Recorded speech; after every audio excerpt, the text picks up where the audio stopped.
Whataburger Friday Night Stars, presented by Game On Sports, live from the Star in Frisco, Texas, and the Dallas Cowboys headquarters. Here's Kyle Yeomans, Zach Walchuk, Eric Chiafalo, and Heckma Harrison.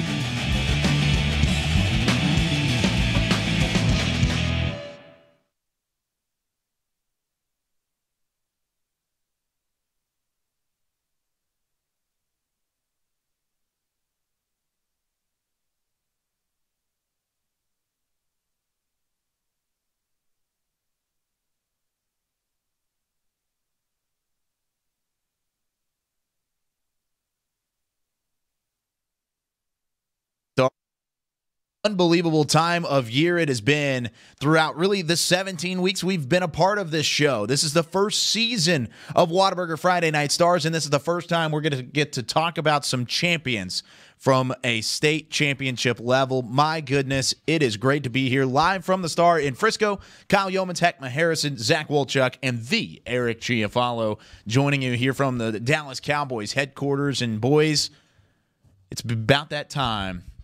It is about that time. Next to final show, and yes, we are doing one Friday more night. show. Final Friday night of the Texas high school football season. Absolutely, yeah. It's been a long season, but man, has it been a ride. And you look at really all the teams that are a part of this week's UIL Texas high school football playoffs and the championships that are being held at AT&T Stadium, and they all deserve to be there. Very fittingly, all those teams deserve to be where they are. And my mic does not deserve to be where. It's a mic drop moment. It is a mic drop moment. While I'm on a close-up as well. But it's really just been an incredible road to see how these teams have developed throughout the season, and now we get a chance to actually talk about some championships. And then tomorrow we'll wrap up the season. Do you want to promote that a little bit? Big announcement. We're going to come on after all the games have gone final, so late night, dedication Friday right there, Night guys. Stars. We're going to be live from AT&T Stadium inside either a booth or on the field, as we'll have some interviews on the field. We're going to have live interviews from that Duncanville North Shore game. We're going to have interviews that we've had from previously in the day with the Longview game whenever they take on Longview. I'm blanking on who they're taking on. Westbrook. On Westbrook, and then Highland Park and Shadow Creek in that first game. And so we're going to have interviews. We're going to have highlights. We're going to have analysis tomorrow to wrap up the 2018 Texas high school football season. But we've got a lot to get to in terms of what has already happened at AT&T Stadium. But first, guys, what has been really the favorite part from not just Whataburger Friday Night Stars, the show, but just all of Texas high school football this season? Wow, that's a loaded It's a question. very big question. I don't even know how to start to answer that one. I mean, from week one, when I walked in here and saw your ugly mugs and thought to myself, right. what are we getting into? And then 17 weeks later, Here we are. He's a we very are. loving Isn't that something? co-host. I the rain think that it sticks is. out. The rain, yeah.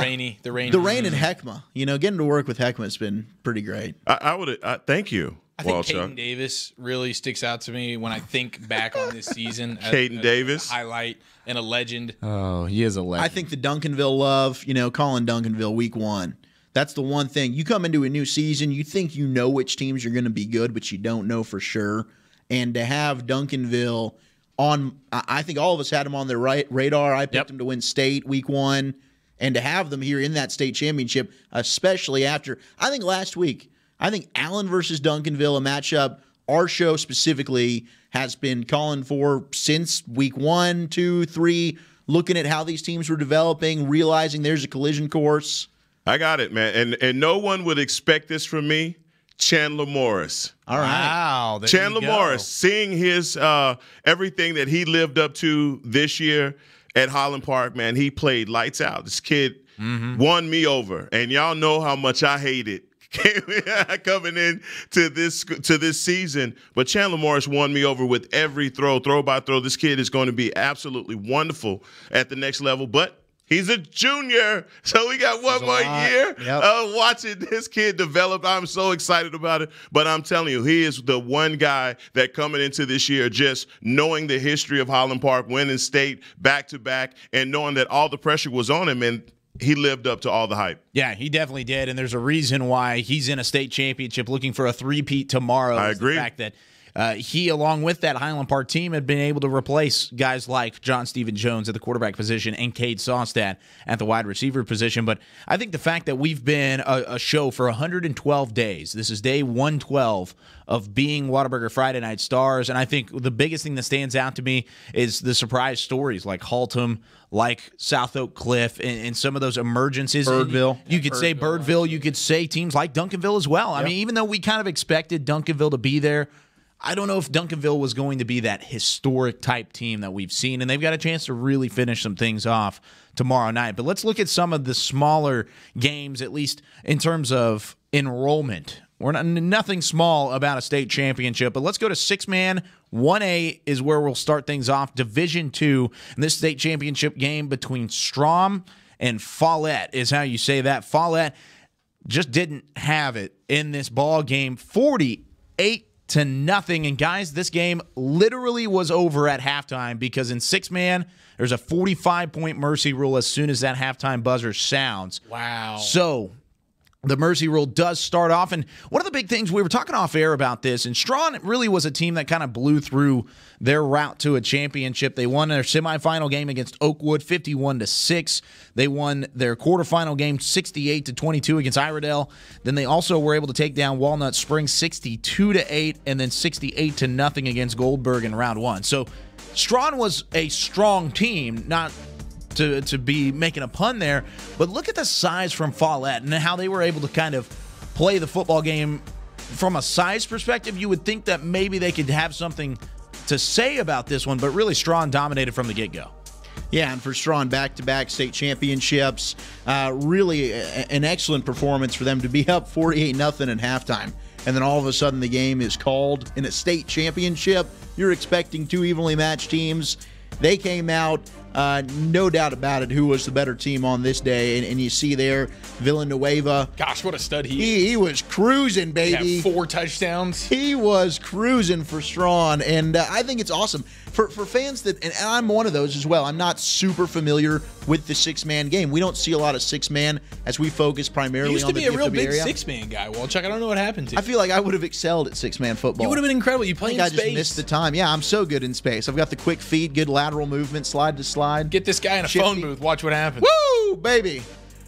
There's a joke in there somewhere. I'm There's just not not gonna at all go. Heckma. It's the truth. All right, 6-man football. But it's very fun to watch. It's very interesting for people that are used to just watching 11-man. And for Strawn, I don't think you could, out of all the teams this weekend, some of them have been very, very dominant. We'll get to Mart here in a little bit. Mm-hmm. Maybe there wasn't a team any more dominant than Strawn when you're looking at a halftime. Hey, guys, let's just go ahead and wave the white flag. And there's studs that play this. Wasn't Van Der Esch one of our very own Dallas football Cowboys? Van Der Esch was a Absolutely. 6-man Van Der player. Esch, 6-man player, so you can still flourish. 8-man It was player, 8-man I guess. football, yeah. Thank you, Chris. Chris Beam knows. Well, look at you. You don't know what you're talking about. I know. But guys 8-man. like Villanueva can end up being stars, and you didn't even know it. Absolutely. Well, look, I'm just going to say this. When it comes down to 6-man football, Walchuk, like you said, I'm like everybody else. I've never tried to even attempt to learn 6-man football. The one thing Well, that you should. Exactly. It deserves its I think we its could have been time awesome, in the spotlight. Heckma. Well, We'd you have know been one what? of the Why don't most we just make dominant a lines. segment called Teaching Heckma 6-man? Let's do it. All right. Well, we got some more 6-man action. Are we going to go ahead and go to that other? I Do kind they, of want do to they talk play about with a real Strawn a football? little bit. Do they play you the got- 6-man? Do you play with a real football? Better just wad up a piece Don't of be paper. disrespectful. Well, Chris is moving on, so we're going Yeah, because over this to kid might be. There's two players. Oh, my gosh, that have, right? that have taken the field, but I don't know if anybody's quite as good as the big 2-0 here. Yeah, McLean and Milford. Milford in the white. Jeez, and this guy's McLean- 21 years Dude, old. Ben Crockett Look at that. Look at the size on this kid. destroyed this. My game. God, look at we his got biceps. Milford. He caught a touchdown. He ran for a touchdown. Wait a minute. Who's Threw their for a go-to touchdown. guy? Is it Milford or is it I Crockett? think it's Ben Crockett. Okay. Milford is a Close the team second? that they're playing. Oh, gotcha. So I thought no. you were talking about their guy. They had a guy. I thought you said they had a guy named Milford, No, that's the team that they played. and they dominated. They did dominate. 100 points up on the board. Can they even fit that on the scoreboard? No. Is there not a skunk rule in what? No, there is. Oh, but it it was was a competitive game. 170. Yeah. Why did Oh, A little closer. God. Why didn't they stop? It was 100 to 70. Yeah, they You can didn't see get here up by it's 48 45 to points. one touchdown game in the third quarter. Yeah, it really just that second half this guy. belonged to McLean. And what happened? Chris was talking about this, and of course, Chris is he works with the Dallas Cowboys, and what Chris was saying was There's the touchdown for Ben. yeah, another Ben Crockett touchdown, but The field's shorter. That's why you're seeing that.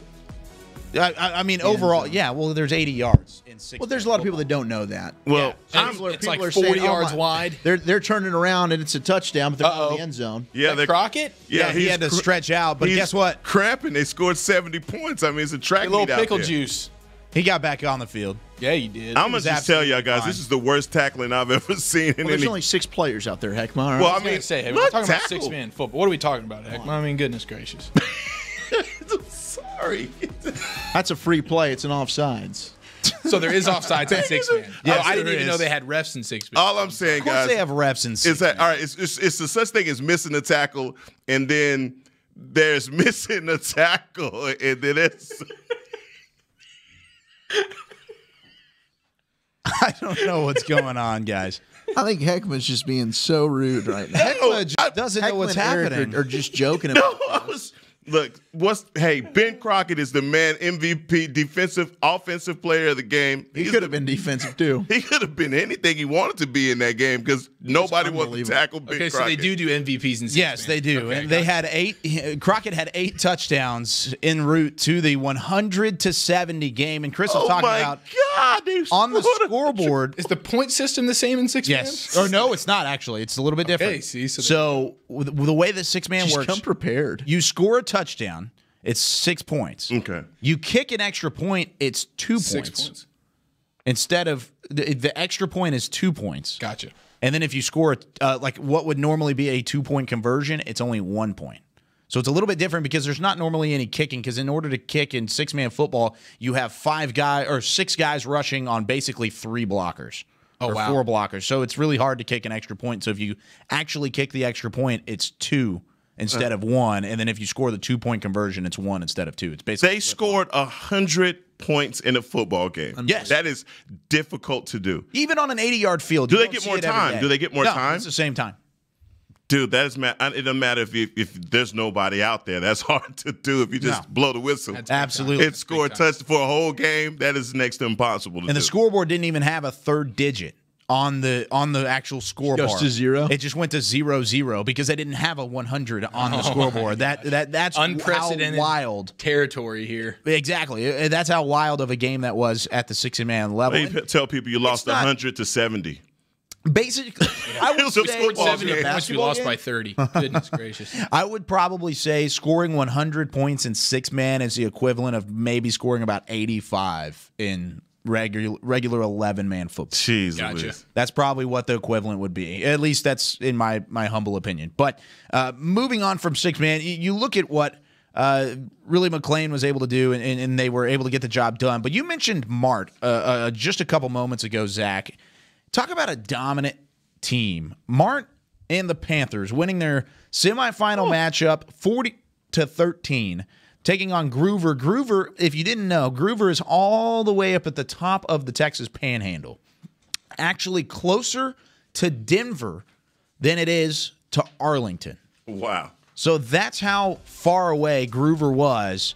And in terms of, you see the fan turnout, the excitement, and Groover looked good early, but that was until Mart got that defense going and able to make some plays on that defensive side of the football. Mart looking for a back-to-back championship, and they're definitely loving it throughout AT&T Stadium. A regular there. They've won 7 titles after this one because they take this one over Groover 76-33, able to put up 63 points in the first half. Yeah, and 76 is a new record. Yeah, they were Yep. able to a new 11-man state title game record. Previously, Stephenville and Cameron Yo had scored 70.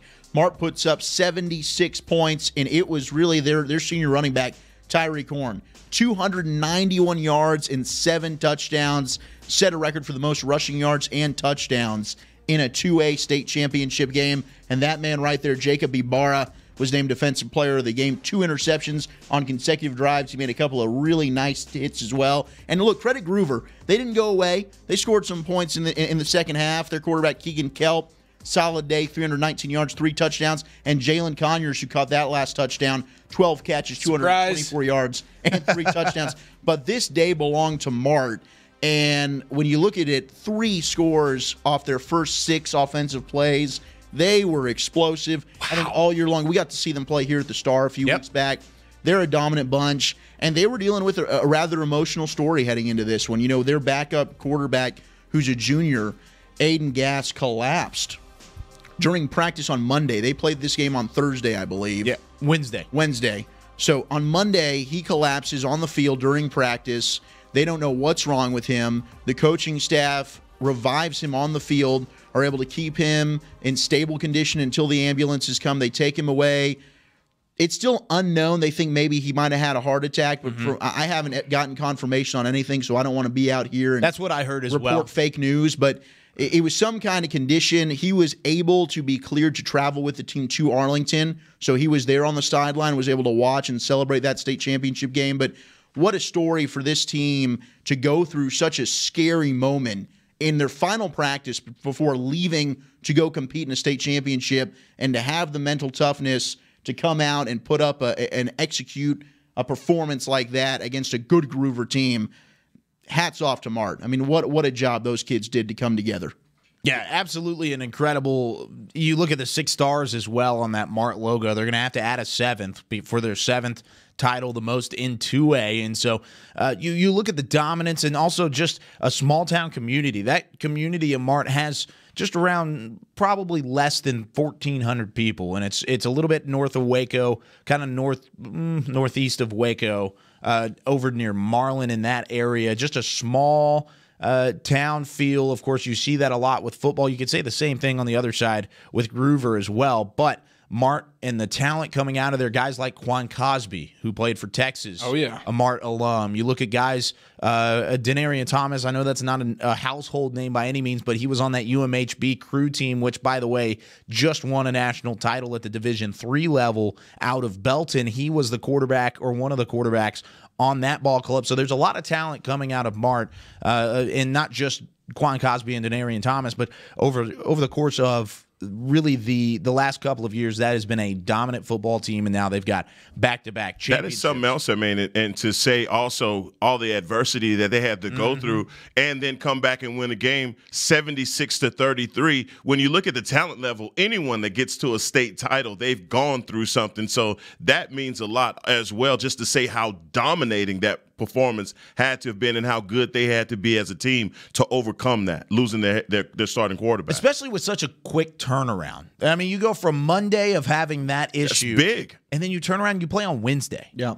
So not a quick turn, or not an easy time to turn around, and especially playing with that in the back of your head. That's definitely something you gotta and really score 76 points. 63 of those. 500 some rushing. That was a dominant football team, because I think if, of course, this wouldn't have happened, but that Mart team could have put up 100 points themselves. Wow. They really could. Yeah, that's how dominant they were in that first half. They really did kind of pull the reins back a little bit. And I saw some people on Twitter that were talking about, why in the world does Mart still have their starters in the game and they're up this much? Well, folks, this is 2A football. Not everybody, Allen, has the depth and the players, especially when you get to the 2A levels and below. That's what they've got to work with. They're not doing that to run up the score. That's their roster. That's it. Yep. Come on. That's very true. Don't come out here and rag on a school without backing up your facts, people. And also, not to mention, those starters did earn their way to get there. No doubt. I mean, they earned that spot. The Greyhounds, and that's the shame about the state championship. You see the joy that comes with the victory, and then the tears and the disappointment that comes with the defeat for Groover. I believe this was the deepest run in Greyhound history. It is. Really, really good football team. And for all these kids, all these schools that were able to make it to the state championship, great accomplishment, unbelievable season. But there can just be one team that leaves happy and victorious at the end of the day. But you should not leave with your heads hanging down. Be very proud of yourself and the efforts, not only for your coaches and the players, but the entire community. Because a lot of these smaller schools, and you'll see it tomorrow with Longview, baby, they're hungry. But they bring the whole town. Everybody. And they pack up into Jerry World. That's what makes this UIL State Championship weekend so special. It does make it special. Also, record-breaking makes it special as well. And we talked about Tyreek Horn and what he was able to do for Mart. Our boy Guy Frazier has been at AT&T Stadium, not for one, not for two, but for every single game of the UIL State Championships, and he got a chance to catch up with Mr. Horn after his record-breaking night. Guy Frazier with Friday Night Stars. We just went final here at AT&T Stadium where Martin wins the 2A D2 State Championship tonight, 76-33 over Groover. Here was senior running back Tyreek Horn of Mart. Tyreek, just talk to me about your senior going out on top, back-to-back state championships. Talk about that feeling. Yes, sir. You know, my first year, Coach Hoffman first got the job. We lost first round. Then my sophomore year, we lost third round. Then my junior year, we won state. And, I mean, who knows that we went back-to-back and we pulled it off today. Tyreek, you set the 2A state game record for yards in the game, rushing, and touchdowns in the game. Talk about that in your performance tonight. Yes, sir. I got to give all the credit to the lineman. I really want to give this plaque to the lineman right here because I don't think I deserve it because I couldn't do it without them. Right. All right, so last question I got for you. What's so special about Mart's program? Y'all are here, it seems like often. I watched y'all beat Refugio last year in 2A D1. What's the magic behind Mart? Yes, sir. It just, we grind. We come out the womb playing football down there, so, yeah. Tyreek, congratulations on the win. Safe travels back to Martin. Go celebrate with your boys. Yes, sir. Thank you. Quote, we come out the womb playing football. What a great line. That's awesome. And I love the fact T-shirt. That's we it. come out the womb playing football, and he gives that credit to the offensive That's line. it. That was awesome. Heckma, I got to say, you dubbed Ashley Pickle the hardest working woman in high school football. Guy Frazier. I think we got to give some love to Guy Frazier. Oh, absolutely. He's, I mean, starting with six-man, he's been at AT&T Stadium and even, all these games at the Star every single weekend, but he has not missed a game. From Wednesday all the way through tomorrow's games, he will have covered every single state championship for Friday Night Stars. Guy Frazier, my man, we couldn't do this if it weren't for you, bro. And there's nobody better than Guy, man. If you want to get into a football conversation, start one with Guy Frazier. Especially about Texas football. Exactly. He loves himself some Longhorns. He gonna talk Longhorn football. Yeah, you talk about how he's been there for every high school football championship game this weekend. How about what he's done all season? The game that's going on right now between Aledo and Fort Bend Marshall, Otherwise known as the Jace McClellan Show, as is every Aledo we'll football talk game. about that here in just a little enough. bit. We'll really talk about that. But game number 53 of the season for Guy Frazier. Wild, man. He Game loves number it. That is wild. 53. He is a high school football The hardest working guy. Here's our live look inside AT&T Stadium just before the half, and you see the score at the bottom of our screen, 28-12. Fort Bend Marshall was in this game earlier. It was actually just 7-6, but Jace McClellan already putting on a show. You see Fort Bend Marshall trying to strike back here and make it a one-score game going into the halftime break, but they would have to get a two-point conversion as well in order to do so. But Alito's just kind of put him on him again, and oh, wait, I guess that was fourth down, so never mind. No more two. Yeah, maybe Jace game. McClellan can get his fifth touchdown of the half. Hey, I'll tell you what, man. I've got 3 right here. He's got one receiving. Oh, he does. 3 rushing. He's Oh, got my over gosh. 100 yards rushing, 3 rushing touchdowns, and Oh, one you're right. receiving What's touchdown. Hornsby? That's unbelievable. McClellan is Hornsby's struggling. He's 3 of 7. Gosh. he's just 3 of 7. He's struggling. What about a chain runner? 10 carries, 83 yards. He's having a good one. Yeah, I don't think this is a game that's going to be decided, at least, going into halftime. I think Fort Bend Marshall's a team you got to look at going into that third quarter as a potential to try and knock Aledo off. Hey, guys, I was going to say, even if you have a kid that's playing in the game or not, if you just love football, high school football in Jerry World is amazing. He's putting on quite a production, and the talent level of the kids that are playing is amazing. Like tonight's game with, pretty much the night line of Aledo and this is going to end up being a game, like you said, it's not going to be decided at halftime. By no means. But tomorrow's lineup, oh my! I mean, if you got nothing to do, you got to come to Jerry. Oh yeah, just sit there talk. all day. Trust me, we'll talk plenty about those games coming up here in just a little bit. Before we take a break, though, let's go to Mason and New Deal. This is another game that we kind of looked at as a team that's been dominant throughout their run to a state championship. Well, Mason was one you had circled, but at the same time, you look at what New Deal was able to do against San Saba, 35-6 in the semifinals. But Mason took down San Augustine 52-8 in order to get to Jerry World, and Mason wearing the white unis. Oh man, after this was a 7-6 ball game, Mason absolutely took over and they put up a total of 37 unanswered after New Deal ended up winning, and that was even with a couple extra issues in terms of the punt going over the top of the long snap going over the top of the punter's head. Overall, just was an unbelievable game for the Mason side. Yeah, and how about their head coach, Cade Burns? He gets his 100th win as the head coach here. Congrats, coach. Of New Deal, and it happens to be for a state championship. So that's pretty tremendous there. It was the Klarner and Cockerham show, though, for Mason. Those guys over 100 yards on the ground each. They ran the ball for almost 300 yards, absolute dominant performance, and like you said, 37 unanswered. These guys were getting after it, and the New Deal was able to throw the ball, but they couldn't run it at all. And by the time they were able to start throwing it, it was too far out of hand. I mean, Mason just ran all over them. One of the big things I know, Eric, you, Zach, and Heckma, I guess, of all four of us have had a connection with North Texas, and Newton running it up on a team that on the front of the New Deal jerseys literally says Mean Green kind of made me a little sad. But nonetheless, Mason, what they were able to do was just absolutely impressive from the get-go. And I talked about how it was a close game early on, and the fact that they were able to put up the points later just showed the absolute dominance from this football game as a whole. And congratulations to Mason getting the job done, a big-time win at the 2A Division I level. This game was played yesterday morning, or it started yesterday morning. Offensive MVP, Jake Cockerham. There you go. Defensive, Sloan Stoltz. So congrats, gentlemen, MVPs of the game. Gotta love it. And Mason, I don't know what it is about the purple and the white. Those are You don't like clean it? Oh, you do uniforms. like it? Oh, I love it. And Coach Byrne, obviously the head coach of Mason, not New Deal. I Correct. correct Yes. myself there. We knew what you were They saying. shut down New Deal. Oh, they absolutely did. 172 total yards and 2 turnovers forced. Their defense was great.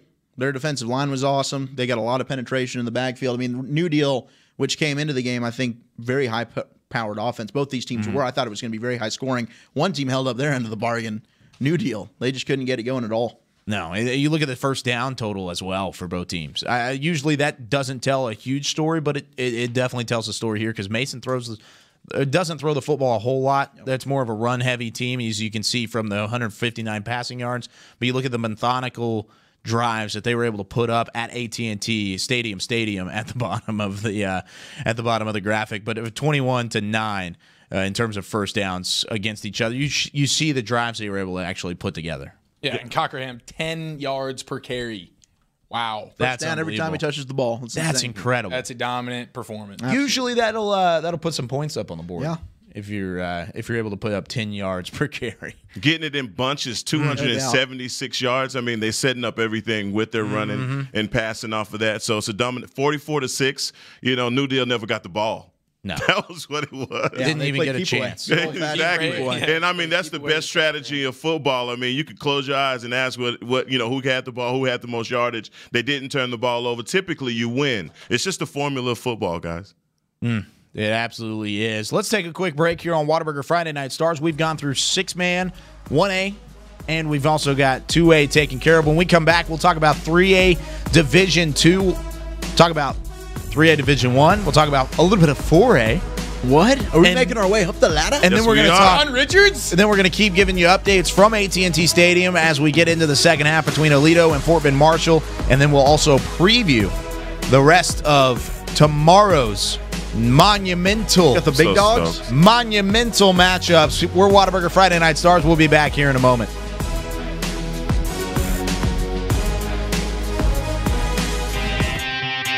Today at Whataburger, we're cooking the sweet and spicy bacon burger. The sweet and spicy bacon burger is my all-time favorite. I love this burger. It's just perfect. 2 beef patties, 2 different types of cheese, caramelized onions. My favorite thing about this burger is the sweet and spicy pepper sauce and the bacon. You get it in every bite. Nothing beats this. The sweet and spicy bacon burger is an all-time favorite at Whataburger. That's happiness.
Little ideas can turn into big dreams.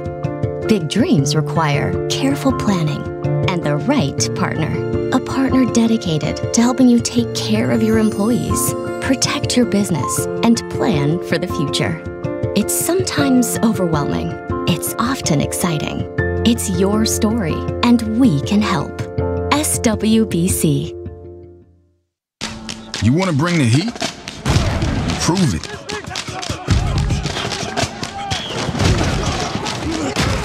With carbs to help fuel muscles. And electrolytes to help replace what you lose in sweat.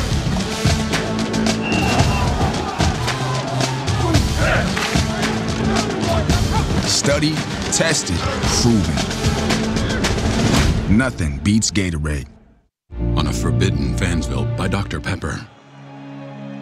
Moan, we can't. But Julia, We're rivals. I can love you and still hate your overrated school. We have two different defensive philosophies. You're a base 4-3 cover 2, and I'm an aggressive 3-4 with press coverage. I get it, but we both love Dr. Pepper. Oh, Ramon. Touchdown, State! Yes! Into your face! Dr. Pepper, the official drink of Fansville.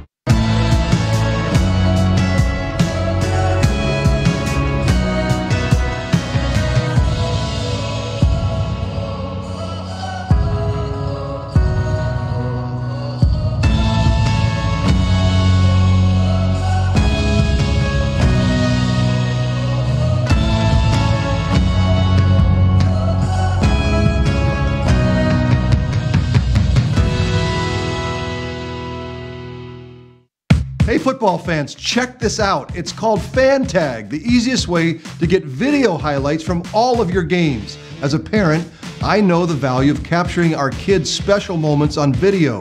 Fan Tag makes it easy to relive a memory or share it with family, friends, and recruiters.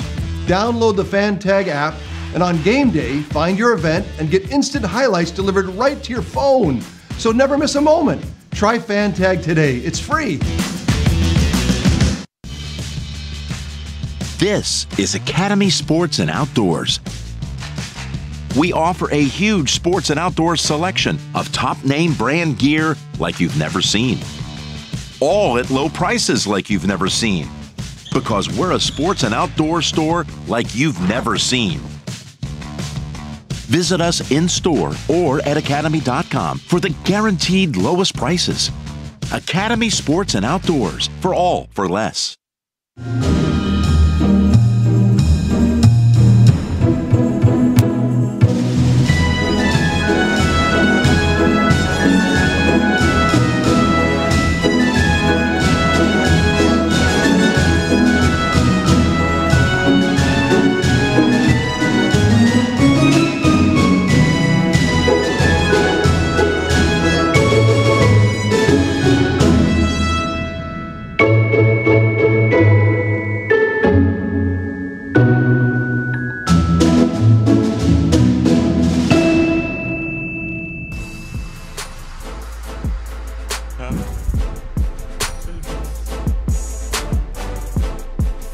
Whataburger Friday Night Stars back here from the Star in Frisco. Dallas Cowboys locker room just down the way as they get set for a big-time matchup against the Tampa Bay Buccaneers. Go win the NFC East, boys. Ooh, big time. You go from Texas high school football Wednesday through Saturday and then into a big-time matchup with, like you said, NFC East busy implications week at AT&T Stadium. It is definitely a busy week of football. One of my friends that works with, he's a former North Texas grad as well, Justin Brummett. No, Justin Brummett. He was talking about he had 17 games in 5 days. Wild.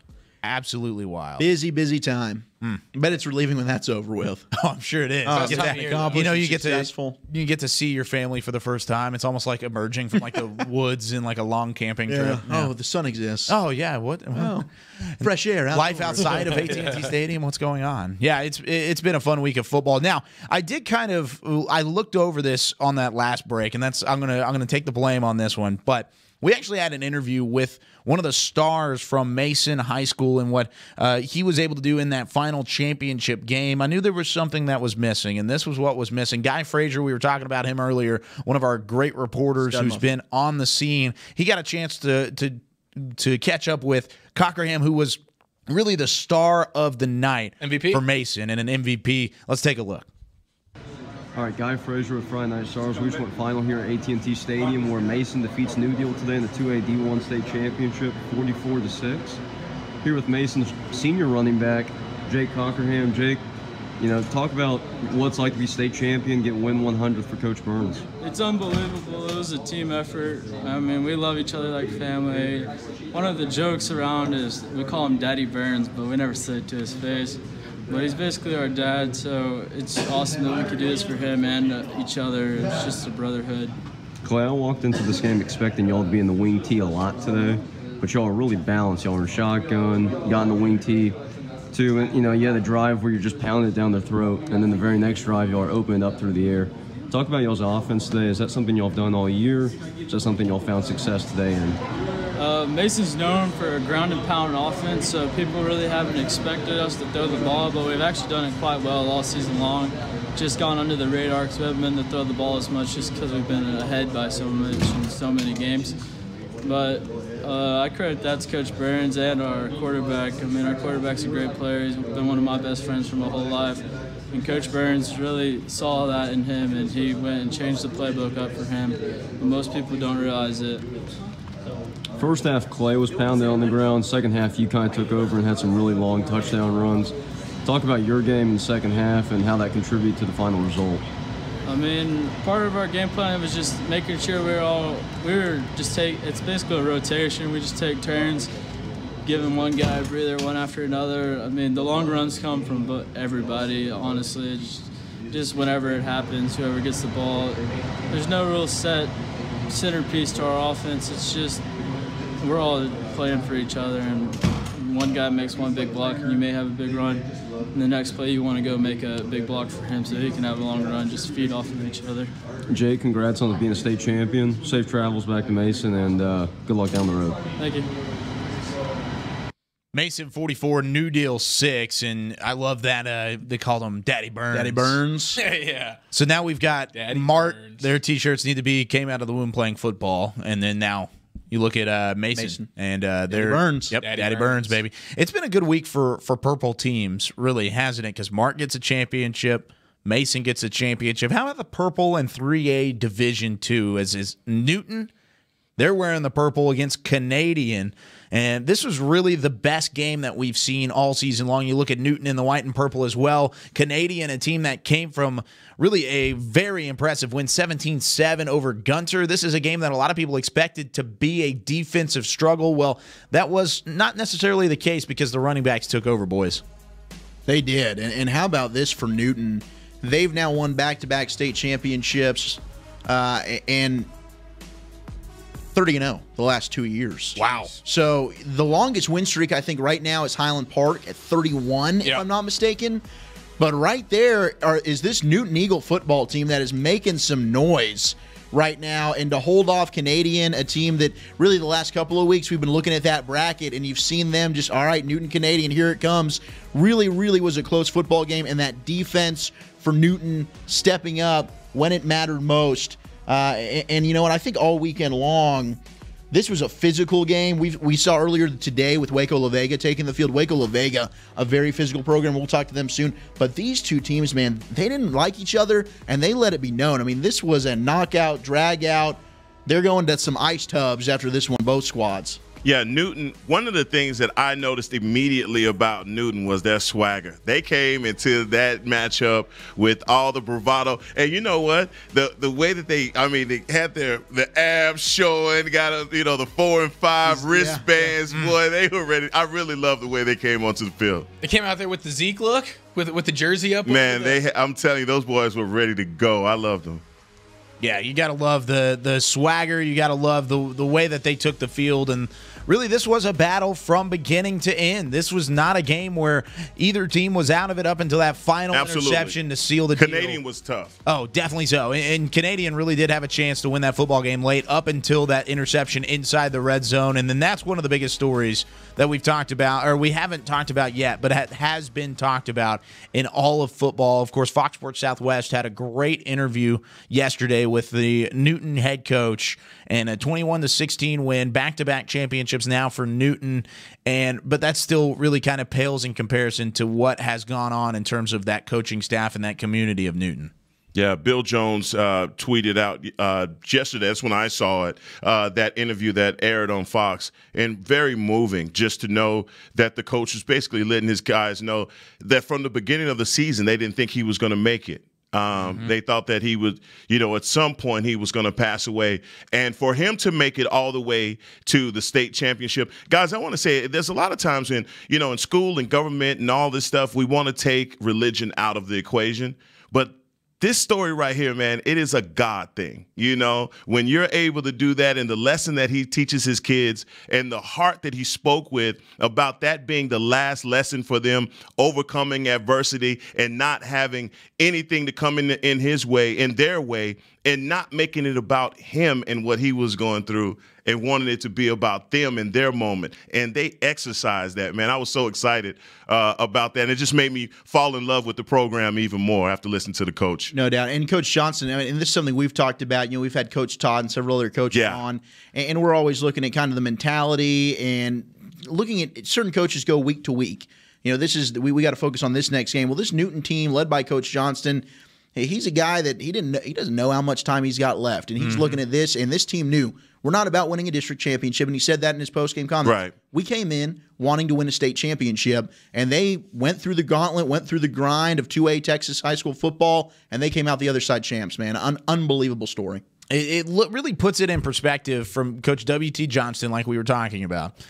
It puts it in perspective that sports at some points it's smaller than all the other things that go on in life, but at the same time, it's that big. I mean, the fact that Coach Johnston looked at this team and looked at this program and said, hey, this is something to push for. This is something that I care about more than anything, and I really want to be able to be there for this. I want to be there for this team. I want to be there for this perseverance and teach lessons and affect others while I'm still here on this earth. And I think that's an absolutely incredible thing. I agree with you, Heckman. I think it's a God thing. And I know it's tough to kind of look back and forth, and there's always religion in sports and then also with the media, and it's kind of frowned upon sometimes, but he said it himself. And I think that's something that you look at, and it's definitely something that deserves to be talked about, and I do credit Fox Sports Southwest. That's an unbelievable interview. If you haven't checked it out, you can go on their Twitter, and it is Fox Sports SW on Twitter, and you can find that video. It was tweeted out yesterday around 6:30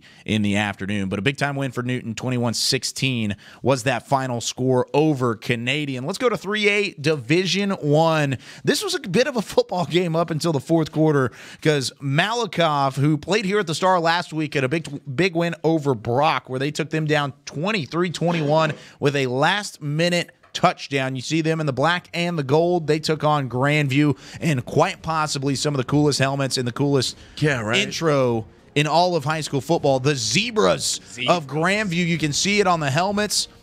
They run through a gigantic zebra head just for fun, and that is exactly what they did in order to win this football game. It was 21-7. Malakoff looked to kind of dominate this one early. Well, that wasn't the case later in this football game, because Grandview puts up a ton of unanswered points, actually 21 to be exact, to win it 35-21, the final score, in order to win another state championship. Actually, the first state championship for Grandview, might I add. And the first state championship for a team called the Zebras. Yeah.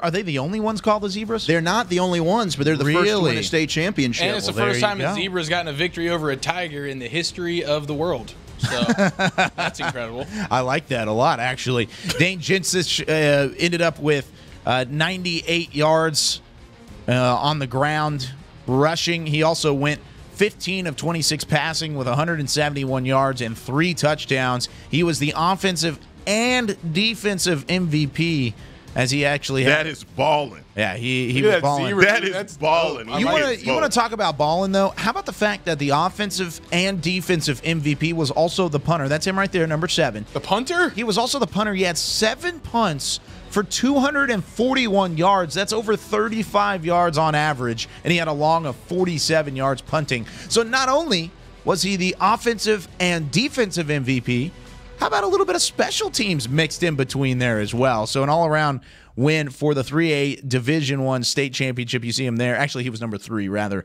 other than number 7. But Jinsich with the MVP, Grandview with the 35-21 win over Malakoff. Good season for Malakoff and the Tigers, but once again, Zebras get a win over the Tigers for the first time in the history of all of mankind. Well, it happened earlier this season, actually, 28-7. This was a rematch game. They played before. Yeah, you weren't right. Dang it. For twice in the history of ever, a Zebra's gotten a victory over a Tiger. Still a huge one. This it sounds cooler whenever you say it the first time, but that was not the case. And just to see the resiliency, this is a Malakoff team last week that was down early against Brock and came back and won against Brock here at the Star just before our show, actually, last Friday. And then now it happens to them because Grandview was down 21-7. They put up 21 points in that second quarter. Then they also put up 14 points in the fourth quarter in order to get the win. And so a big-time win with Grandview and Malakoff in order to you look at Grandview and the Zebras, now their first ever title. They've got a lot of young guys returning as well. So we'll see what Grandview can do next year. That's a team that took down number 1 Franklin on their way to a state championship and took down teams like Yoakum, who we were really high on. Country strong. Look out for Grandview. Very balanced team. Yeah. You're exactly right. They play good football, man. Yeah, they do. And you see that exactly. Sure do, man. They're pretty good, man. How about let's go to 4A Division II before we do any more weird voices? They always get me in trouble. It's not me. It's them, Kyle. I know. It's the best, man. Is that what it is?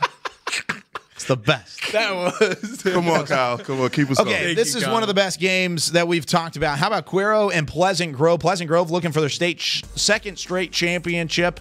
And Zach, I know you kept an eye on this game all day long. Guys, you know what? I think that this game really, you can start and stop with that man right there. Jordan Whittington, the 5-star recruit, going to the University of Texas. This man is an all-around do-it-all. Did not come off the football field. Had 11 tackles on defense, en route to winning the defensive player of the game. And you're about to see an offensive statistic explosion for Mr. Whittington here in just a moment. He came in leading the team in just about every offensive category. He had 337 total yards, 6 total touchdowns in their victory today over Pleasant Grove.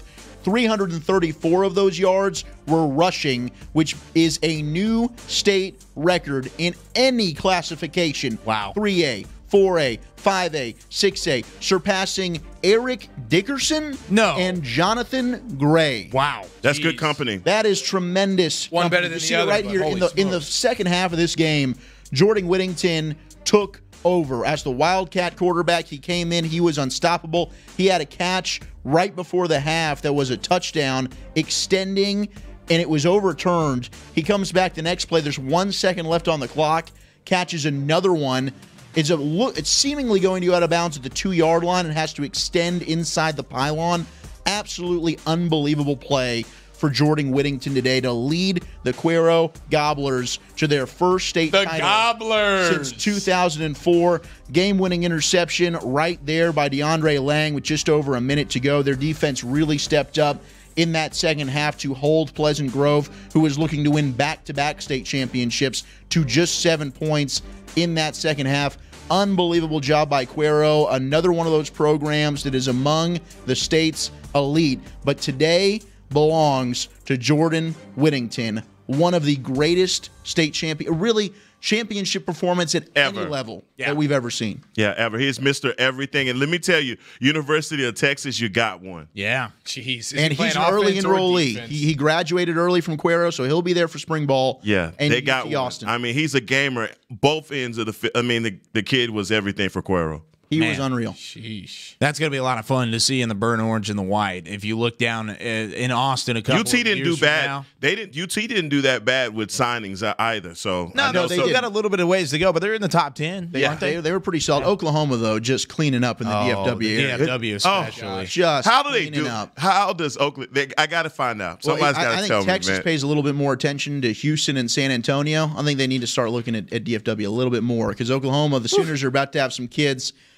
come up that pipeline. Trajan Bridges, Theo Weiss, Jace McClellan, who's about to have 20 touchdowns. They do some cool stuff with their signees. They do the record player. I saw that. That was really cool. Gosh, that was cool. I saw Theo Weiss. While we're talking about some National Signing Day, Drew Sanders, how can we forget him? Oh, yeah, Drew Sanders. He'll be there in 2 years. But Polar Bear. Yeah, there's a lot to look forward to. I heard Drew Sanders was a freshman again. Never mind. No, he's not. Okay. No, he's a junior. Don't worry, buddy.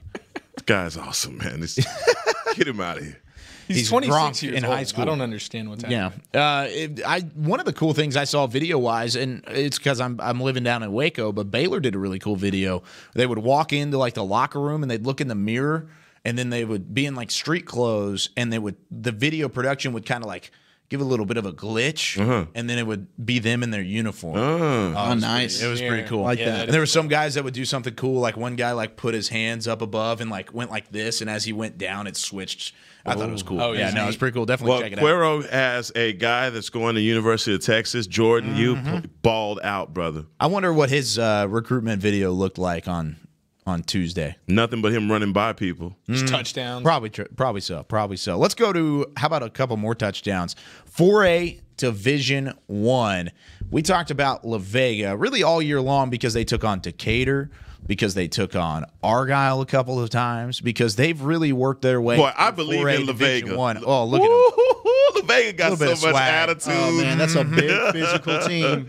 I love it. La Vega has beaten everybody down, and they have mowed them down. They ain't just beat them. They mowed them down. They did the same thing with Argyle, and it doesn't surprise me that they did this in the state championship. Eric, I know you were keeping an eye on this ball game. Pirates win this one, and they win it big, right? Yeah, I mean, it was at half, it was 7-7. It was a tight ball game. Everybody's feeling good. And then opening kickoff of the second half, La Vega takes it to the house, and they had a 21-point third quarter. Here it is right here. There's the second half kickoff. Takes it to the crib. This dude's got some that's speed. not an easy return either. And the thing about La Vega is they've been such a physical running team all year, especially with John Richards. Well, he only had 85 yards on the ground today. It was actually my boy Malachi Wright. 3 catches, 163 yards. There he is right there. 2 touchdowns. They did it through the air. It was just big plays. In the third quarter, it was 2 big passing touchdown plays and the kickoff return for a touchdown. You see a turnover there. Look at Big 35. What a stud. Look, another passing play that goes Malachi Wright to the house. That's the guy. That's the MVP,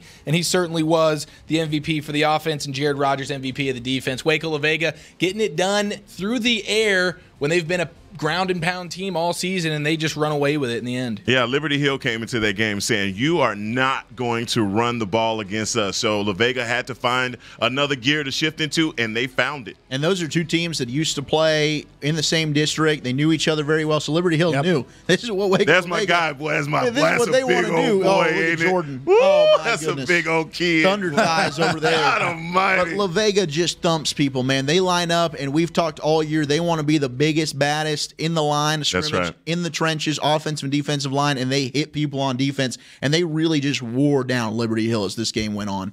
One of the big things looking at the box score, and this is straight off of the UIL website, but La Vega, in terms of statistics, didn't necessarily look like they dominated this football game as much as they really did, because Liberty Hill put up 25 first downs compared to La Vega's 10.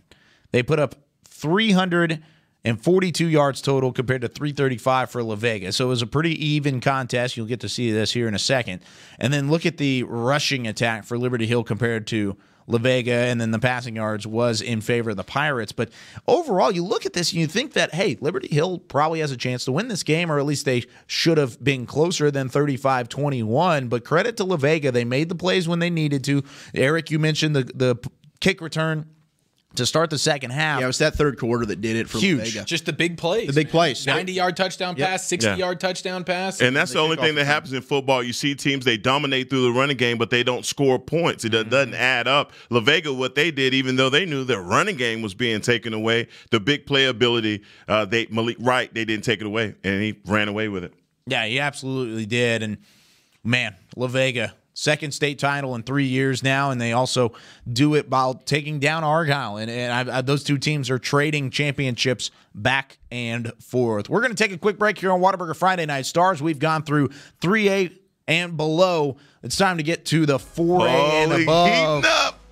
How about a game that's live right now? Aledo, Fort Bend, Marshall, AT&T Stadium. We're going to look live into AT&T Stadium. Before we go to break, look who's on offense. Mr. Jace McClellan right to the right-hand side of that QB, back in the shotgun, on to enemy territory. Aledo. Mr. Jake Bishop. Ooh, good throw. Oh, to JoJo Earl. Quite the combo. That's a tandem that'll be back, folks, next year. We'll check back into this game here in a moment. We'll be back here on Whataburger.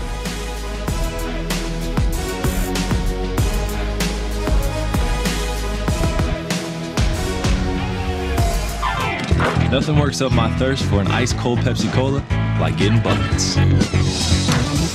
Whether I'm breaking ankles or breaking hearts. Hey, Drew. It always brings the refreshment, and I've been drinking it a long time. Drew, how old are you anyway, man? Doesn't matter. Uncle Drew, in theaters, June 29th. The future tastes good.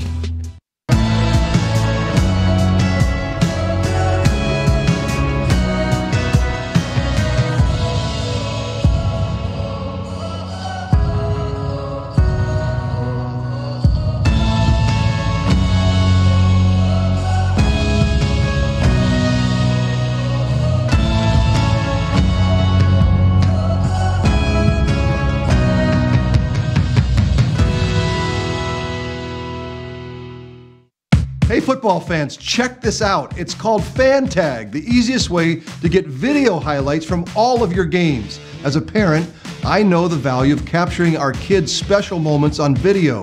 FanTag makes it easy to relive a memory or share it with family, friends, and recruiters. Download the FanTag app, and on game day, find your event and get instant highlights delivered right to your phone. So never miss a moment. Try FanTag today. It's free.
This is Academy Sports and Outdoors. We offer a huge sports and outdoors selection of top name brand gear like you've never seen. All at low prices like you've never seen. Because we're a sports and outdoor store like you've never seen. Visit us in store or at academy.com for the guaranteed lowest prices. Academy Sports and Outdoors, for all for less. Little ideas can turn into big dreams. Big dreams require careful planning and the right partner. A partner dedicated to helping you take care of your employees, protect your business, and plan for the future. It's sometimes overwhelming. It's often exciting. It's your story, and we can help. SWBC. Today at Whataburger, we're cooking the sweet and spicy bacon burger. The sweet and spicy bacon burger is my all-time favorite. I love this burger. It's just perfect.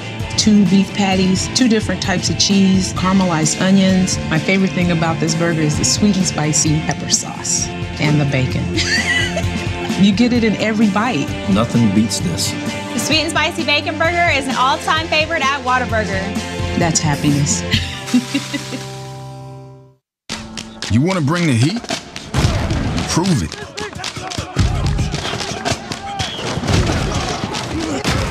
With carbs to help fuel muscles.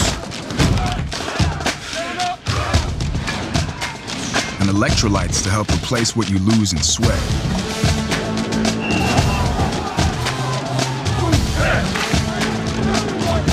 Studied, tested, proven. Nothing beats Gatorade. On a forbidden Fansville by Dr. Pepper. Ramon, we can't. But Julia, We're rivals. I can love you and still hate your overrated school. We have 2 different defensive philosophies. You're a base 4-3 cover 2, and I'm an aggressive 3-4 with press coverage. I get it, but we both love Dr. Pepper. Oh, Ramon. Touchdown, State! Yes! In your face! Dr. Pepper, the official drink of Fansville.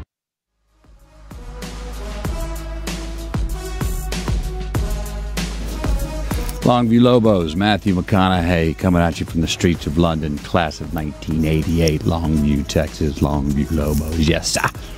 How we doing? We got a little football game this weekend, don't you? State championship. Big time. Biggest game of your life so far, I'll bet you.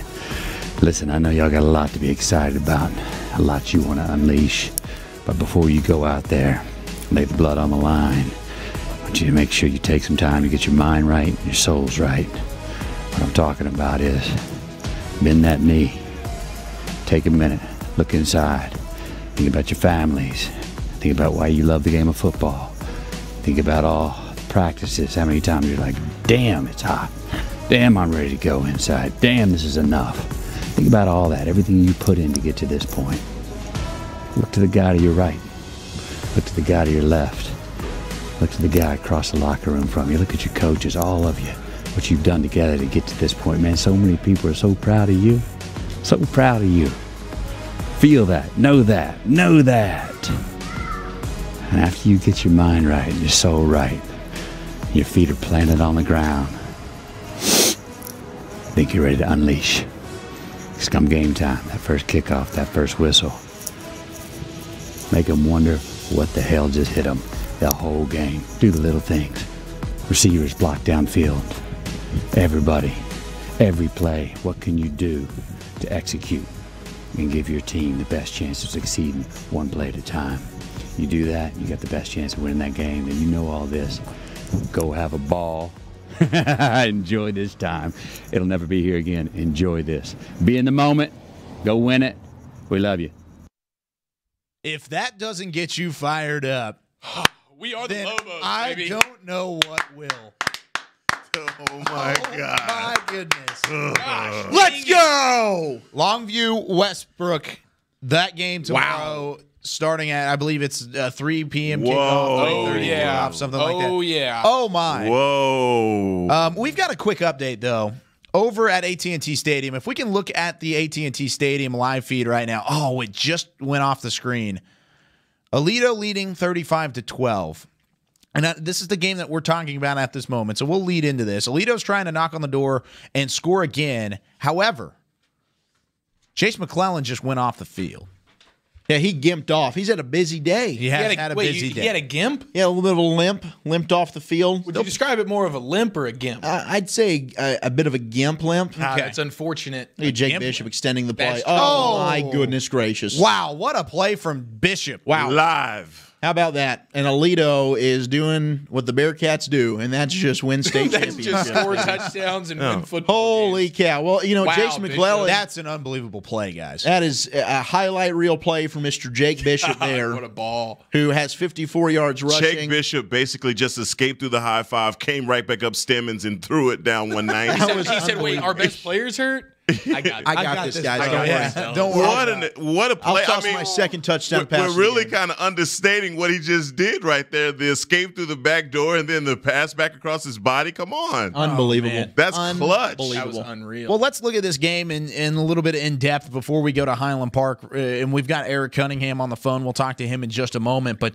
Aledo overall, Jace McClellan, you talked about it, 4 touchdowns already, 3 on the ground, 1 receiving, 147 yards rushing. And that's just in the first half and a little bit into this third quarter. So Aledo now leading 42 or 41. I guess they're waiting on that extra point as they had a penalty called. So it's still 41-12, trying to make it 42-12 the score. But Fort Bend trying to make this a game early, and then 14 points in both the first and second quarters for Aledo. And like you said, Zach, that's all they do. That's what the Bearcats do. They win championships. Yeah, I mean, this would tie them with, I believe it's Salina, Katy, and South Lake Carroll with the most state championships won by any program.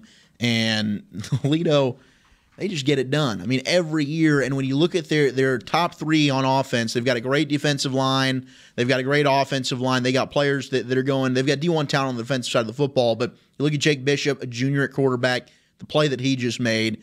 Jace McClellan, a junior running back, the Oklahoma commit, one of the best players in DFW. And then JoJo Earl, number 1 at receiver, who's just a sophomore. This is a team that's going to go right back. They're looking like they're about to win their 7th state title in the last 10 years. An unbelievable run for this Aledo Bearcat program. I mean, what else can you say, man? Also, not to mention they've earned it as well. Yes. Coach Stephen Wood is an icon. He is a walking legend in what he's doing in Aledo. You named off some of those schools that all of the schools that you named were all dynasties. Multiple state championships, and the pride that they have, it just goes before them. Aledo is just a storied football program, and everyone that's in that Division II 5A, they just got to know, no matter what you do, the bump in the road is really big, and it is named Aledo. Yeah, it's really big, and it's more like a wall in the road. And I mentioned this a second ago, but they've really earned it on their way to a state championship. They've beaten teams like Lovejoy. That was probably the easiest of the road before this Fort Bend Marshall team, because then you had South Oak Cliff one week. They beat them 28-14. Then they ended up beating a Frisco Reedy team that was undefeated and looked like world beaters. Closest game they played all year. Absolutely. 10-point victory. 26-16. And then they just absolutely dismantled Wichita Falls Rider in the semifinals. And now you look and see what they're doing. Now officially 42-12 after they kicked that extra point. The last 3 years, they've lost 1 game. It was last year in the state championship game, a 1-point defeat to College Station, 20-19. Unreal. Wow. And this is a good Fort Bend Marshall team they're playing. They've played a lot of close games, but they beat Corpus Christi Cal Allen last week. And their quarterback, Malik Hornsby, a junior, he's the number 2 rated dual threat quarterback in the nation for the class of 2020. So there's some firepower on the opposite side of the football. Aledo just makes it look easy. Absolutely. 20-yard touchdown pass to Devin Daughtry was the receiver that reeled it in for Aledo. Let's look at this game starting tomorrow, our first preview here on Whataburger Friday Night Stars. Once again, glad you're with us, whether you're watching on Facebook, YouTube, or Vimeo. And our final Friday show will be here tomorrow night after all the games conclude. We'll bring you our wrap-up show. Yeah, it's going to be a lot of fun. Heckma Harrison, Zach Wolchuk, Eric Chiafalo, and myself, Kyle Yeomans, with you here from the Star in Frisco. Talking about Highland Park, this is a team that we've gotten a chance now to see really up close over the last couple of weeks. They take on Shadow Creek, and you could not face 2 separate programs, at least historically, because Highland Park, 830-plus wins. The winningest program in Texas high school football history, looking for a three-peat in state championships. Then on the other side, you've got Alvin Shadow Creek, a team that is in their first year of varsity competition. 15 wins is all they have in program history because they've literally never lost Yeah, I was about to say 0 losses in program history, and they're trying to do something that no team has done since 1982. What a game this is going to be, because there's a lot you really can't expect from these 2 squads. Yeah, and for Highland Park, you talk about that history. This would be the first season that they've ever gone 16-0 if they were to win tomorrow. Yeah. Also, the first they'd win their 6th state championship if they can get the W.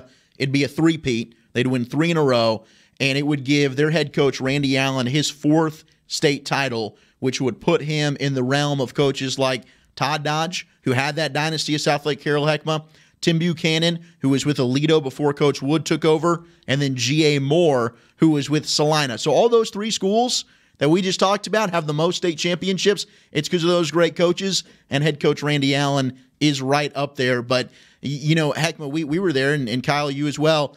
We got to see that performance against Denton Ryan, a game that we were looking forward to. And Highland Park, it wasn't even competitive, brother. No. From the word go, they dominated Denton Ryan, who coming in, we've talked all year long about how vaunted that defense was. Chandler Morris made him look like mincemeat. He did whatever he wanted with his legs, with his arm. Their offensive line dominated. They ran the football pretty effectively. And defensively, with Jack Jurgovan, Prince Dorba, the stable and versatility they've got at linebacker, Hudson Clark playing corner about as well as anybody in the state, Highland Park is complete at every single level. They are scary dangerous, man. Yeah, you look at the offensive side, Chandler Morris. You look at the defensive side, Prince Dorba, and then they've got a huge supporting cast to really be able to get the job done on both sides of the football because they're a fundamentally sound team, also led by, like you talked about, one of the best coaches in all time, or a living or walking legend in the coach of Aledo. Yeah. And then you look at Randy Allen, he's the same way as well. Just the coaching there and the way that he's he's owned Denton Ryan over the last couple of seasons. And you saw that again on Saturday. Now you look to try and win a 2nd straight state championship against an Alvin area team because Manville, a lot of those kids that were at ironic, Manville right? are going to end up playing in this game for Shadow Creek. What's that kind of thing in terms of looking at both of them? Yeah, it's interesting because you look at Shadow Creek, and they're trying to become the first UIL varsity team to win a championship in their inaugural season. I think it's since 1982 when Beaumont Westbrook did it. And that, funnily enough, is who Longview plays the game afterwards. So it's crazy to think about, but there's so much talent in that Houston area, and we'll get to that with Galena Park North Shore, coming up with that game against Duncanville. Yeah. But Manville was littered with Division I talent across the board against Highland Park. A lot of people looked at that game and said the Scotties didn't have a chance. It turned out to be maybe the greatest game ever played, and they won that football game. I think going into tomorrow, it's pretty evident who the favorite's going to be. It'll be the Highland Park Scots and Alvin Shadow Creek, a team that I do think can match up wise. I think so too. I just don't think there might not be as complete a football team in 5A Division I as Highland Park, and I think that they prove that every time they step onto the football field. Ever since that win against John Tyler, a lot of people were looking at it as, hey, this is the team to win it. I mean, they might have been saying that beforehand, but they're definitely saying it now. So, Eric, I'm waiting on you, man. I'm waiting on you to jump in. Come on, I'm going to give it to you. Listen, Jermarian Tell me about that quarterback. Jermarian George, 10 rushes last week, 3 of them resulted in touchdowns. Oh, and he's a special player. 2,800 yards passing for the season, 32 touchdowns, almost 400 yards rushing. This guy can play. They got D1 talent in the back end of that defense. They got a couple guys on that D line. When you look at Alec Bryant, he's going to be playing at LSU or Nebraska. Yeah. There's some players on that defense. Xavier Alford at DB, Xavier Alford, leads the team with interceptions. Chandler Morris is going to have it out for him. Yeah, I think it's really going to have to be George and his running ability. He can create with his legs, and that Highland Park team proved they can get after it, Heckma, on that front seven. They had Seth Hennigan. The only thing that they had no answer for was Drew Sanders last week, and I still am befuddled as to why Denton Ryan didn't run Drew Sanders more. Highland Park didn't tackle him the whole game. He came in and ran twice. They couldn't tackle him, and then he caught a touchdown, but they left Seth Hannigan in. So we'll see what George can do. Yeah, a little bit puzzling there, but of course, Randy Allen and that coaching staff had a game plan as well, looking forward to it. And talking about coaching and talking about Highland Park, we've got the man who's been on the call for the last 2 state championship games, now looking for his 3rd state championship game. How about Mr. Eric Cunningham, the coach, joins us here on Whataburger Friday Night Stars. And Coach Cunningham, first off, thanks for joining us again. How excited are you for tomorrow's matchup between Highland Park and Shadow Creek? Well, excuse me, boys. I'll tell you, fired up would be an understatement. It's just absolutely incredible that the Scots are back here for a 3rd time. And, to say that I'm excited and fired up and, I'm going to have a hard time sleeping tonight. I can't imagine how these coaches and players feel. So, I'm ready to rock and roll, baby.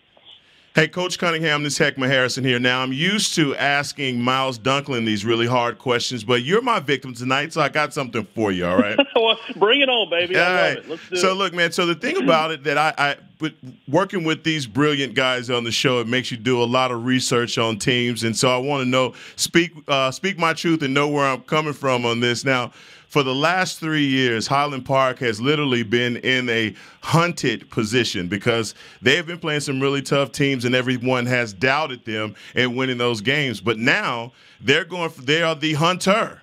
And everyone knows who Chandler Morris is. They know about the style of football they're going to play. Talk about the difference between coming into the last 2 state championships and coming into this one tomorrow. Yeah, that's a tremendous question. And you make a valid point. And there were very few people, frankly, that thought the Scots were going to beat Denton Ryan in the semifinals the last 2 years. And then to come out and win the state championship was an incredible feat, specifically last year against an unbelievably talented Manville team. And, even with, 4 minutes left in the game, there were people leaving the premises and thought this thing was over with. And the Scots just continued to believe. And, we go back to 2 weeks ago against really what I think is one of the better high school football games that I've seen in my time, and that was against John Tyler, where the Scots rattled off, 28 unanswered. And, they just have this no-quit, Scots find a way mentality that's been around for as long as I can remember. So you make a great point in that, I think they're obviously the favorite. And if you look around the state of Texas, I love using the term experts out there because it's so funny, specifically having the mentality I do as a former coach. You've got all those experts throughout the state, and all of them have the Scots picked, and sometimes that's worrisome for the coaching staff and the players to I think they liked playing that underdog role the last 2 years and proving people wrong. So it is a little bit of a shakeup in the mentality I think that the Scots have, but I can tell you this much: they're accustomed to that. They're used to winning. They expect to win, and I think they have a lot of things going in their favor going into this game.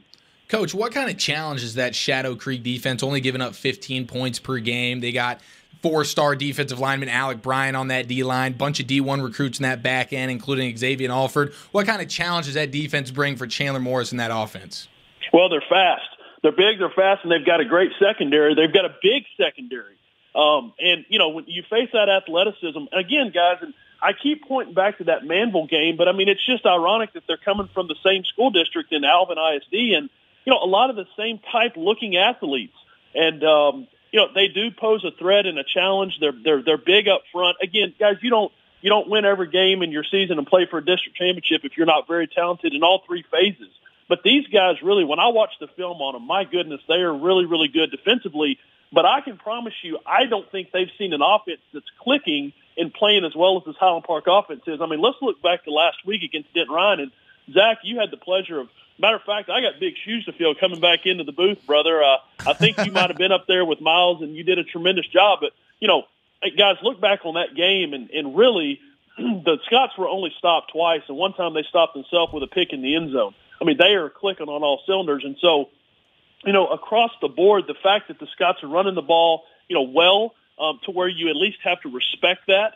And then, obviously the weapons they have on the perimeter, they're going to have their hands full with a really good secondary. But the thing that I don't think enough people talk about, guys, is the offensive line play for Highland Park and the continuity that they have had this entire year. They've only had one starter that missed one game all year long. And I think that's huge because these guys have just gotten better and better as the years progressed.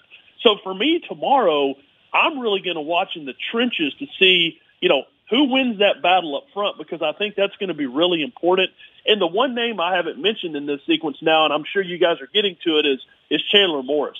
And, oh, my Lord, what a stud that young man is. And he is a true dual-threat quarterback, and I think that's where, the Scots are going to lean on that tomorrow and try to run the ball effectively. With Chandler, they're going to open up the entire playbook. And, again, I think that they're going to see a really good defense, but they're clicking really well on offense right now. Coach, I wanted to ask you kind of about the perception of Highland Park football and how it's evolved in your eyes from that 2005 state championship team led by Matthew Stafford and the stigma from then on until that 2016 team was able to win the state title, well, Highland Park doesn't have the athletes, or they've got to have the elite quarterback to get the job done, to now being on the cusp of winning a third straight state title tomorrow morning. What's your perception on how this Highland Park team's evolved over the course of the last 2 decades under head coach Randy Allen? Man, Zach, that's a tremendous question, because my first year as a coach in Highland Park was 2005. And, obviously at that time I was at the middle school level, so I was doing a bunch of scouting, and I still feel very blessed to have received a ring my first year coaching, and what a talented group that was. But, man, you asked such a great question in that, then they kind of went through this so-come lull. Now, granted, they played for the state championship in 2002. I'm going to have to think here. 7, I believe, was down in Waco. I think it was 2007. Great defense that year. But they kind of went through this lull where they played great in the regular season, as they always do. Coach Allen always has these guys prepared, but they just couldn't quite get over the hump. Well, they have now officially gotten over that hump, and to be playing for 3 consecutive state championships is just incredible. Now, here's the key, guys, in my opinion. You remember through that little spell, the Scots had to jump up to 6A for a 2-year span.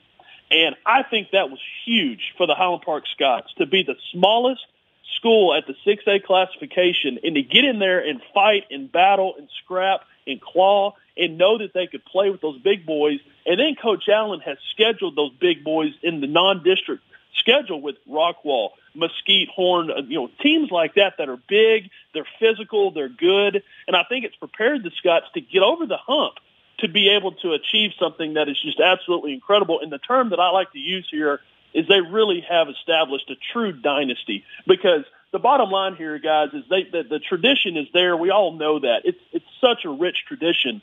But these last 2 years, to beat a very talented Denton Ryan team 2 years in a row, and then obviously take care of Manville in the state championship last year, and it's just been so fun to be a part of, and they truly have gotten over that hump. And I'll tell you what, man, I've got a good feeling about tomorrow. I really do. These guys are playing well with a lot of confidence, and what a special day it'll be if they can accomplish a 3rd consecutive state championship. 11 a.m. kickoff tomorrow morning at AT&T Stadium. Jerry World looking to be just the proper home to a 3rd Highland Park state championship in a row. Coach Cunningham, thanks for joining us again. We'll talk to you tomorrow, man.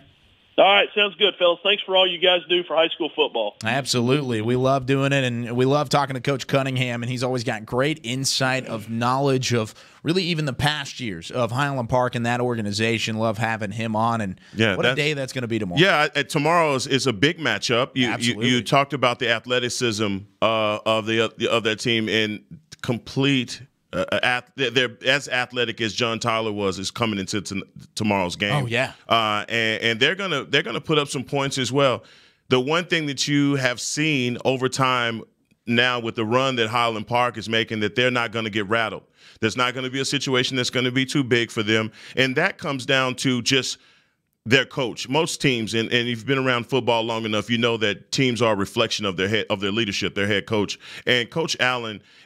There's something that he's doing in the preparation weekly that makes his team as cool as they are, because, again, when we got into that game with Denton Ryan, we expected for Denton Ryan to muscle them and kind of beat them up. It was the complete opposite. Highland Park's defense is the one that took the fight to Denton Ryan. And there's a guy, number 14, Hudson Clark. I circled him on my program, because this guy was coming up every time. He was playing as big as anybody that I saw. Now, I know Princeton Durba, kid's a monster. I mean, literally, he played a monster game last week. But number 14, lights out. I mean, he was covering every play. And when they ran that RPO, he was all over it on the quarterback sneak. So got to say something about Hudson Clark. No doubt. Yeah, and he hasn't had a whole lot of look in terms of next level offers. And that's surprising. Yeah, that's a tough kid. I think he's got a preferred walk-on maybe for Arkansas, but certainly a kid that, and it's because I think in talking with Miles Dunklin, who gets to talk a lot of these recruiters,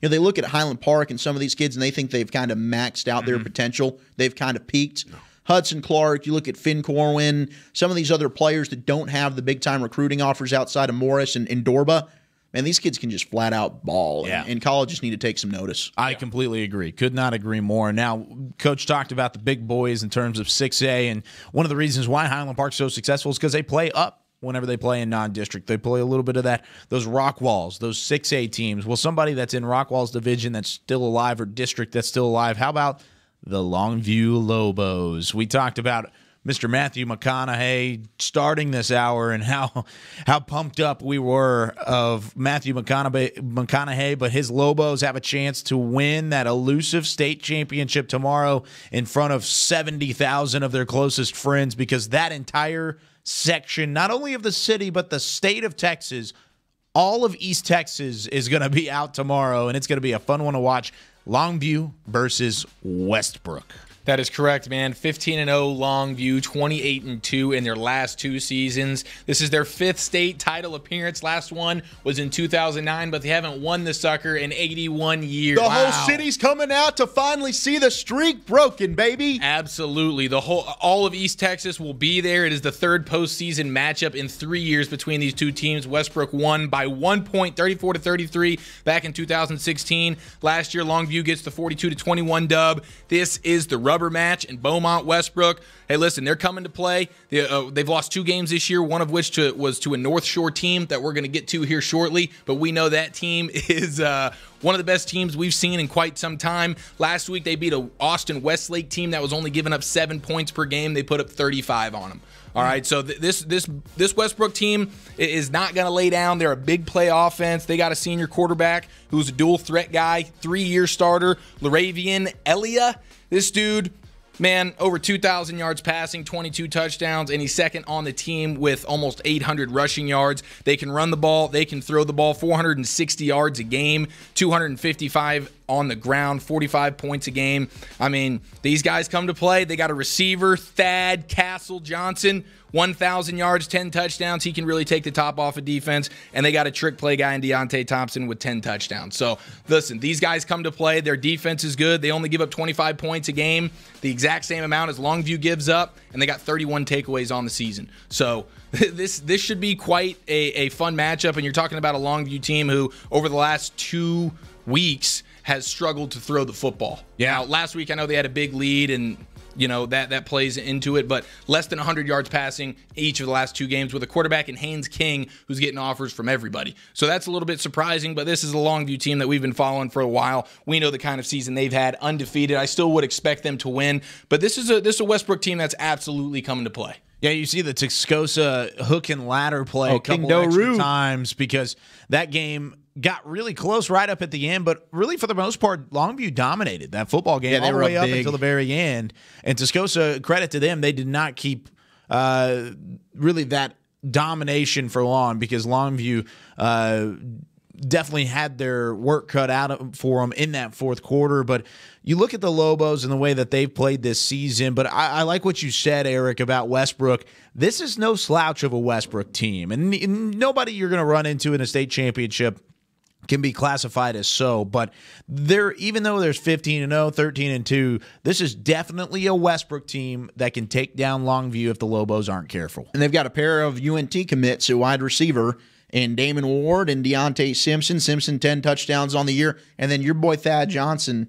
It's big, 6'2". I mean, he's a big physical receiver that can go down there and catch it. And then when you look at Laravian Elia, his ability to extend the play, I think could cause problems. But Longview, man, we got to see them up close and personal after that Duncanville game. And Hackman, you were talking about it, and I thought the same thing. Like, these boys are big. Yeah. Longview's big, and they're deep along the defensive line. They got guys that can come in and rotate, and they show it. You look at their season, 30 sacks. They forced 27 turnovers.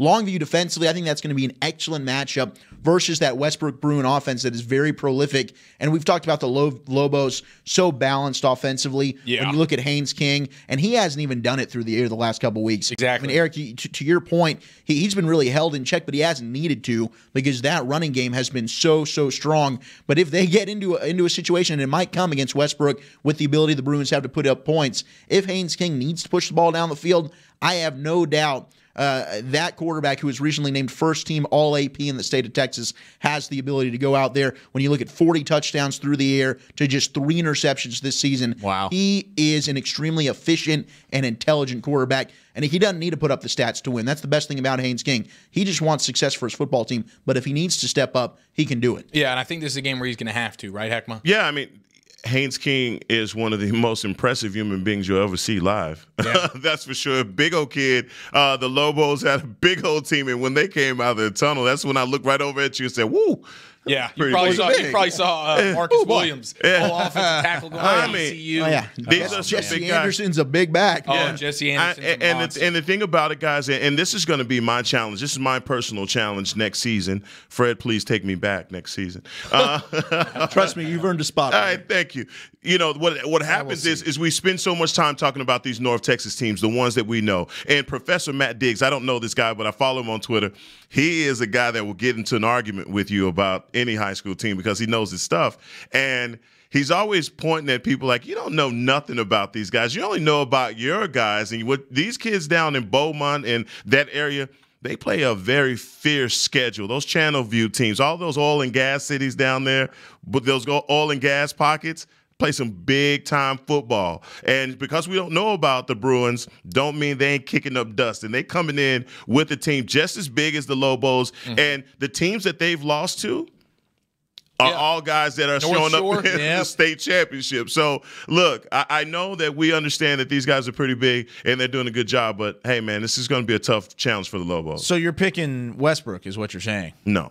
They got a lot of speed, man. They really do. They're a big play offense, and I think it is a tough test for Longview, and I do think Haynes King is going to absolutely come out of whatever slump he's been in for the last 2 weeks and really start pushing the ball down the field to guys like. And that's what it's going to take. He's going to have to remember who he is, absolutely, because the dynamic is shifting. But when you get to this point in the season, teams are so good. If you cut off one thing, they do another thing, i.e. La Vega. So you know the Lobos know how to do it. But again, Westbrook, 35 points last week on an Austin Westlake team that was only giving up 7 points coming into it. So they are going to put up points. Longview only gives up 25 points a game. It's a really good defense, but they're going to put up points against you. Haynes King and that offense is going to have to come and play. What do you say the over-under is for this game? Lots of points on both ends? Ooh. I would think both of these teams, I would put the over-under at probably somewhere around 65. Wow, okay. So there are going to be a lot of points. Yeah, I mean, 3 plays of 65 yards or more for Westbrook last week. 3 plays of 65 yards or more. Yeah. Pretty. There you go. They're explosive. Plays. Big plays, and that's a really, really good Westlake 65 over-under. My goodness. There'll be some fireworks tomorrow. Woo, lots of scoring. Hey, you're talking about Haynes King, Keelan Williams, Jesse Anderson, Camden Perry. They're scoring points, boys. Man, he's just name-dropping. He just did that real quick. Who's who on that Lobo offense? Did his studs. homework. That's who it is. Well, you talk about studs. You talk about them really kind of being the hottest team. You talk about undefeated teams. Well, how about a little bit of 6A Division I? And we've got a little bit of a game to talk about from last week. Heckma.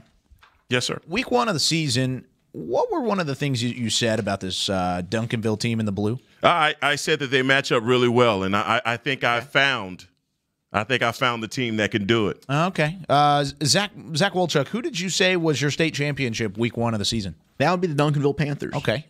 Eric, who did you say last week, or really all year long, who was good enough to beat Allen? Heckma's Duffelbag Boys. The Duffelbag Boys of Duncanville. I'm not bragging. I think as a show, we got this one right because, oh my goodness, Duncanville and the Panthers, they did it. 44-35 over Allen last week. You're seeing the highlights. That man. Quinton Jackson. Woo. Oh my goodness. He had himself a game along with the Panthers. They were up 35-14 at halftime. A little bit of a comeback, though. Quinton Jackson. How about that? Gosh, 227 total yards, 4 touchdowns in that game versus Allen, including the game winner in the fourth quarter. And it started off, look at this play. This one This is right before half. This is the play. Gosh. Jaquindon Jackson, back of the end zone, a strike. Unbelievable. And Kyle, what was your game prediction before this was the turning point, though, right here. I said 42-14. Well, at halftime, it looked like it. Yeah. And then here came the Allen Eagles, and we gave that stat last week about Duncanville not allowing a single point in the third quarter. Well, Allen scored 3 touchdowns in the third. This one's all tied up at 35 in the fourth quarter. And then it was the Duffel Bag Boys' time to shine. And DeBraylon Carroll, the big defensive tackle, led a defensive line for Duncanville that had 8 sacks in this football game. That's their fourth down. There's right the game there. winner. On fourth down, Jaquindon Jackson fakes like he's going outside, cuts upfield, boop, sayonara. That's all she wrote. What an impressive victory. A lot of ebbs and flows in this game. Duncanville up big. Allen comes right back, and we'd seen that story so many times. Teams get up on Duncanville, but DeBraylon Carroll right there. That was the play of the game, and it was fitting that it came down to the defense. Oh, look at Coach Samples. The Godfather, man. This is the story of the weekend, folks. Coach Reginald Samples, who, and heck, we got living proof of this right here. This man has impacted so many lives throughout his coaching tenure, whether it was at Madison, at Lincoln, at Skyline, to now at Duncanville, yet to win a state championship. Got extremely close in 04 with Lincoln, had some great runs with Skyline. Is this finally the year that not only Duncanville wins their first state title since '98, but the great Coach Samples wins his first ever state championship? Yeah, it's time, right? If you start looking at the amount of time that he's coached, the amount of state titles that he's gone to, all of the people that he's coached, you have to tell yourself, man, that's the last thing that he has. But he has an opponent coming up from Houston that has every intention to not let him win, allow him to win a state champion. Before we get into that in that relationship, man, I want to make sure that I give the credit that is deserved to North Shore, because this is a team that, because we hadn't seen them, I've had to sit down and look at some film on them. And it's quite the pleasure to watch. Okay. This ain't going to be a cupcake. No. By a long shot. And again, back to Professor Diggs and what he said. You don't know anything about that triangle down there in southern Texas, where these guys are playing some really stiff competition. So I made some calls to some family members in Houston just to find out about the football that's being played at North Shore. And guys, the kids on the east side of Houston, they tough. And what the community in Houston is saying is that this is the best Houston team ever. Wow. Now, when you talk Houston teams, let's go Katy, let's go all the way. I mean, there are a lot of great Houston teams, but for the consensus to be that this is the greatest team that Houston's ever produced, that's saying a mouthful. Well, you look at their resume. They've blown out Katy, you just mentioned, not once but twice, second time being in the playoffs. Yep. They just handed Lake Travis, who had made 3 straight state championship appearances, their worst loss in program history, 51-10 in the state semifinals. Kyle and I, we're at that Highland Park game. He looks over at me. It's 34-3 in the second quarter. Oh, with like 5 or 6 minutes left in the second This quarter. team's drubbing teams. Oh, and by the way, they also just ran right through Cy-Fair, a team that went to the state championship last year as well. They won a state championship. They won a state championship last year. So this Galena Park North Shore team, led by Zachary Evans, who gets all the love, and he should, maybe the best player in the country for the class of 2020, a man amongst boys, has 9 touchdowns the last 2 weeks. This dude's a freak show, but they're big in the line of scrimmage, offensively, defensively. Heckma, I think we've got ourselves. I mean, we talked about Allen last week. Yeah. Dude, if you want to say North Shore's better than Allen, I'm not going to argue with you. I don't think I would. North argue Shore either. is good. And here's the thing: you look at the route that North Shore took. You look at the route that Duncanville took. Both of these teams had to go through the best competition in their area to get to this moment. Period. If you look at Houston, and you look at them saying this is the greatest Houston team that has ever made it out of Houston and made it to a state championship, ever. You got to look on the other side. You look at Duncanville. This is one of the best, maybe top 5 defenses, maybe even better than that, in Texas high school football history. The offense isn't there in terms of historicness, but they're very good themselves. This Duncanville team might be a top 5 Dallas team to ever make it to a state championship. we've got ourselves a classic tomorrow. It's a lot of Evers. It's a lot of Evers. We've got ourselves a classic. And you know what? We might be prisoners of the moment, but when you just look at the amount of talent last week that was on the field for Duncanville and Allen, there is just as much this week. And if that's not more. a very young North Shore program. A lot of these teams we're talking about are. North Shore starting a sophomore quarterback, and Zachary Evans is a junior. Sophomore and receiver. Unbelievable. Yeah, man. Both of these guys, top 5. Sophomore, starting quarterback's a sophomore, and he's been incredible. Demetrius Davis, 3,000 yards, 38 touchdowns, only 2 interceptions this year on 71% completion. And then you just mentioned the number 1 running back in 2020. I mean, my gosh. And then the sophomore receiver, Shadrack Banks. Shadrack Banks. Oh my gosh, this dude over 1,000 yards, 24 yards per catch, and 14 touchdowns. These guys good. These guys can really do it all. But I think it's the battle of the trenches. You mentioned that North Shore offensive line, that physicality, how big they are against that outstanding Duncanville dude, who had 8 sacks last week. 8 sacks really against a really good Allen offensive line, and the clinching sacks for a safety against Allen last week. That's just, I mean, that matchup to me right there is where the game will be won and lost. And then with these two quarterbacks, it's just going to be what a blast. Dealing with you guys, I know that you guys have done plenty of research on both of these teams. And so for me, when I'm looking at a team, I go from the inside out, start from the trenches, work my way out, look at the skill positions, wide receiver, quarterback, try and make the differences. Offensive line, defensive line, I give the edge to Duncanville. All right. Running back, obviously, I give the edge to North Shore. No slight to Tristan Smith, though, who opened that game, set the tone with that long. Not at all. Not at all. Not at all. I'm looking. Zachary Evans is special. Zachary Evans, hands down. There's no way you're going to say, "Oh, Duncanville has a better." There's no running back you say is better. And look, let's do this as well, because I realize now I'm a part of the media, guys. All right, so since I'm a media guy, right? I got to do my guy. I got to do the comparison it's the thing, best, right? So I'm gonna do a comparison. Everybody's saying that this kid Zachary Evans reminds them a lot of Adrian Peterson. that's big shoes to fill. That's a big shoe to fill, because Adrian Peterson, 6'2", 215 pounds, going into Oklahoma, and he just galloped. Right, but this kid Zachary Evans is the same way.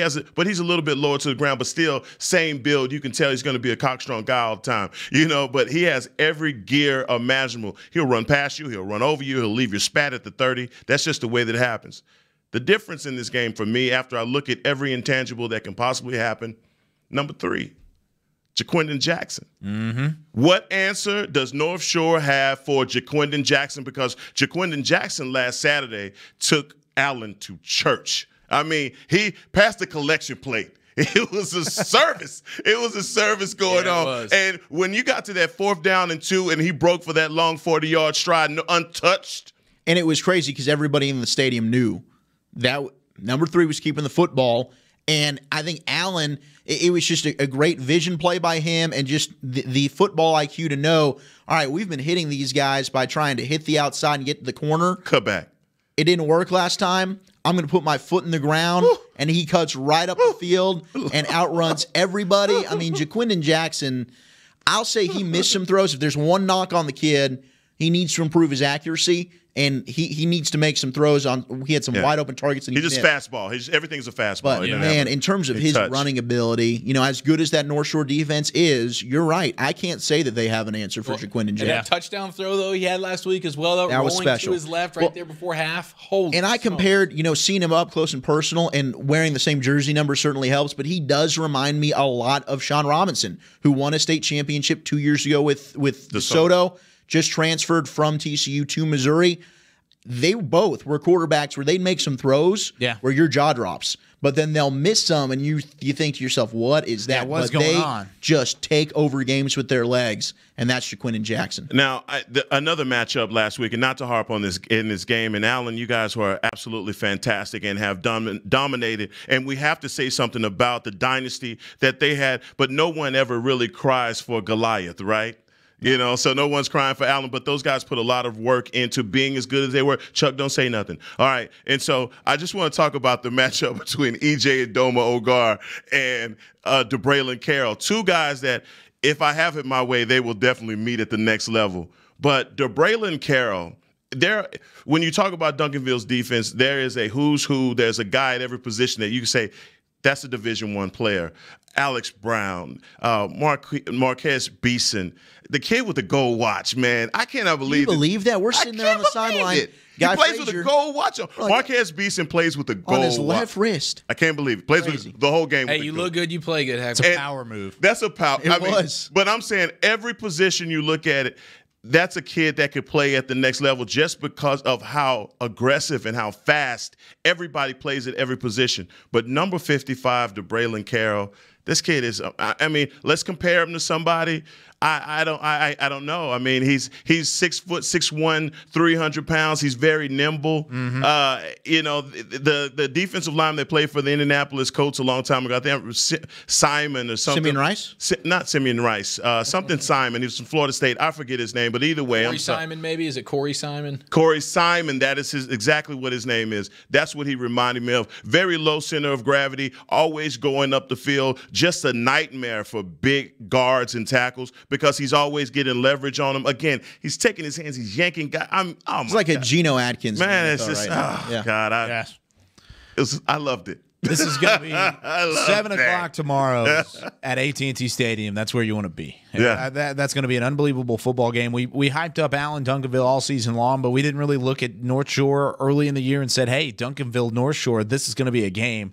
I think this is a game that all four of us, we're going to be there at the stadium. So if you want, come stop by, say hi. Friday Night Stars will probably be wearing these exact. We're wearing the exact same. I'm gonna wash mine though. I'm gonna wash mine. No, you got to wash Zach it. won't wash his, but I'm not changing. I'm staying up all night, baby. Okay, you're staying up all night, but come say hi. We'd love to talk to you if you are at the stadium. But don't get too crazy though. I mean, Friday Night Stars fans, every time we're out and about, they sometimes get a little crazy. Get a little wild. The Allen fans, chill yeah, but I think this is going to be a game tomorrow that we're all going to remember for a long, long, long time. Now, it's time to do something else that we will remember for a long, long, long time. What are we gonna do? I'm scared. How about Friday Night Stars Awards? Oh, we're picking it right back up. Did we get any envelopes this time? Did you give us envelopes? Same thing. We're going to stick it. Hey, we're beginnings. It's the first year of Friday Night Stars.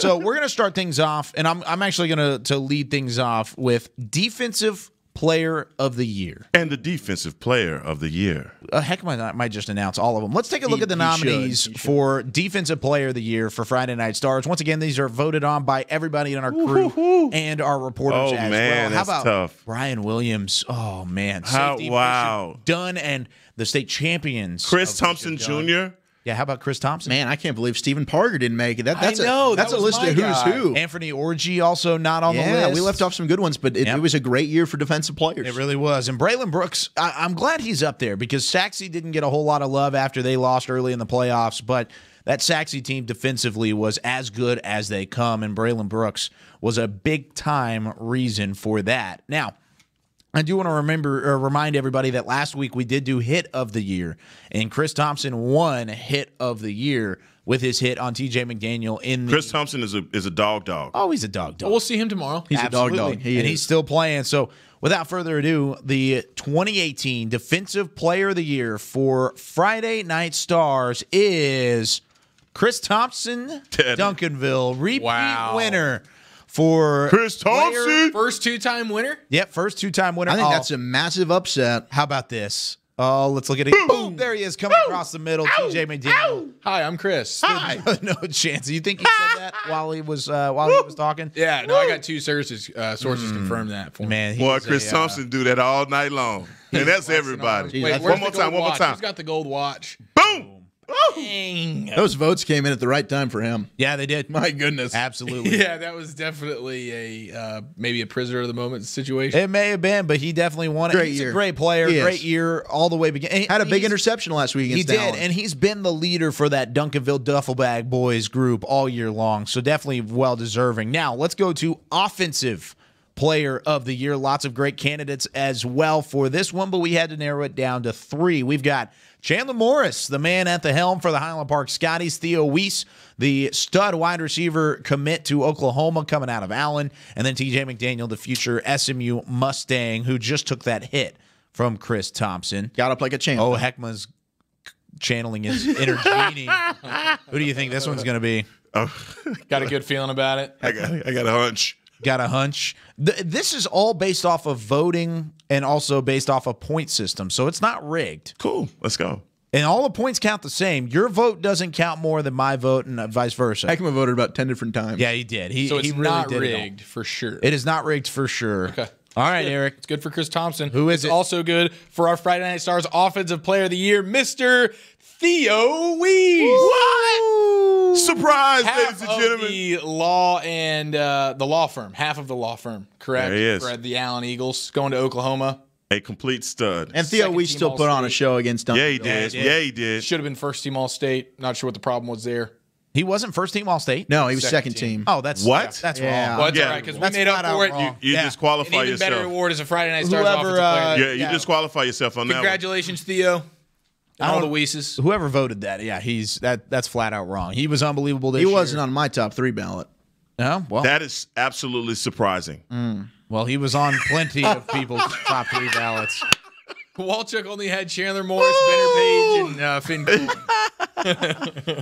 No, I had none of them. You didn't have Finn? No, he had Drew Sanders in there as well. For Defensive Player of the Year. Theo, we 72 receptions, 1,042 yards, and 16 touchdowns, Boy. over 14 and a half yards Golly. per catch. What Good a for year. second team All State. Holy smokes, who Yeah, was first? but Yeah, Friday Night Stars right. Offensive Player of the Year. How about that? Offensive Yeah, player even of the better. year. That's Well deserved, prestigious. Theo. Yeah, Heck he'll of a be season, playing at sir. the next level. Let's go to Coach of the Year. Coach of the And year. Mr. Zach Wolchuk is the one that's actually going to be announcing this one. boy. Let's Peach look is at the a peach. nominees. Chad Cole, Randy Allen, Jason Tucker. 3 very deserving Where's coaches. Peach? Coach Peach did not make it. He did have votes, but he did not make the top. Mr. Odell over at Louisville. He did Odell not make it rules. either. Man, it's tough. There's just been so many great Oh, seasons. absolutely. So many great seasons. Don't want to leave anybody off the list, but Heckma, will you please introduce this? And the winner is. Coach Jason Tucker from the Holtom Buffalo. That is. That's a finally good one we got Absolutely. right. Absolutely. Jason Tucker deserves it. And then you look at the Haltom Buffaloes. We talked about Michael Black all year long, and we talked about really the way that this Haltom team. This one was close between him and then Frisco Reedy's head coach as well. This was decided, I think, by 1 vote. Wow. One You know, single we point. got that right because definitely Reedy's coach was exceptional. Oh, Their absolutely. first time getting Absolutely. as far as they Yeah. did in the playoffs. So, yeah. Overall, a lot of great coaches throughout What a the year area. for Holtham, though. Greatest year that man. they've maybe ever had. Coach Tucker did an excellent job with that bunch. Yeah, and they'll be back next year as well. That's going to be a Haltom team. Maybe not undefeated like we saw this year, heading into the state quarterfinals and getting to that point, but an incredible year for Haltom. And, of course, I mean, we didn't see them coming this year either, so next year you never know with the Haltom Buffaloes. And finally, last but not least, our final award that we're going to give out, the MVP, Most Valuable Player throughout the Dallas-Fort Worth And the most valuable player award goes to. And the nominee. Yeah, there you go. And the nominees are Michael Black from Haltom. Very deserving. TJ McDaniel, South Lake Carroll. Chandler Morris, Highland Park.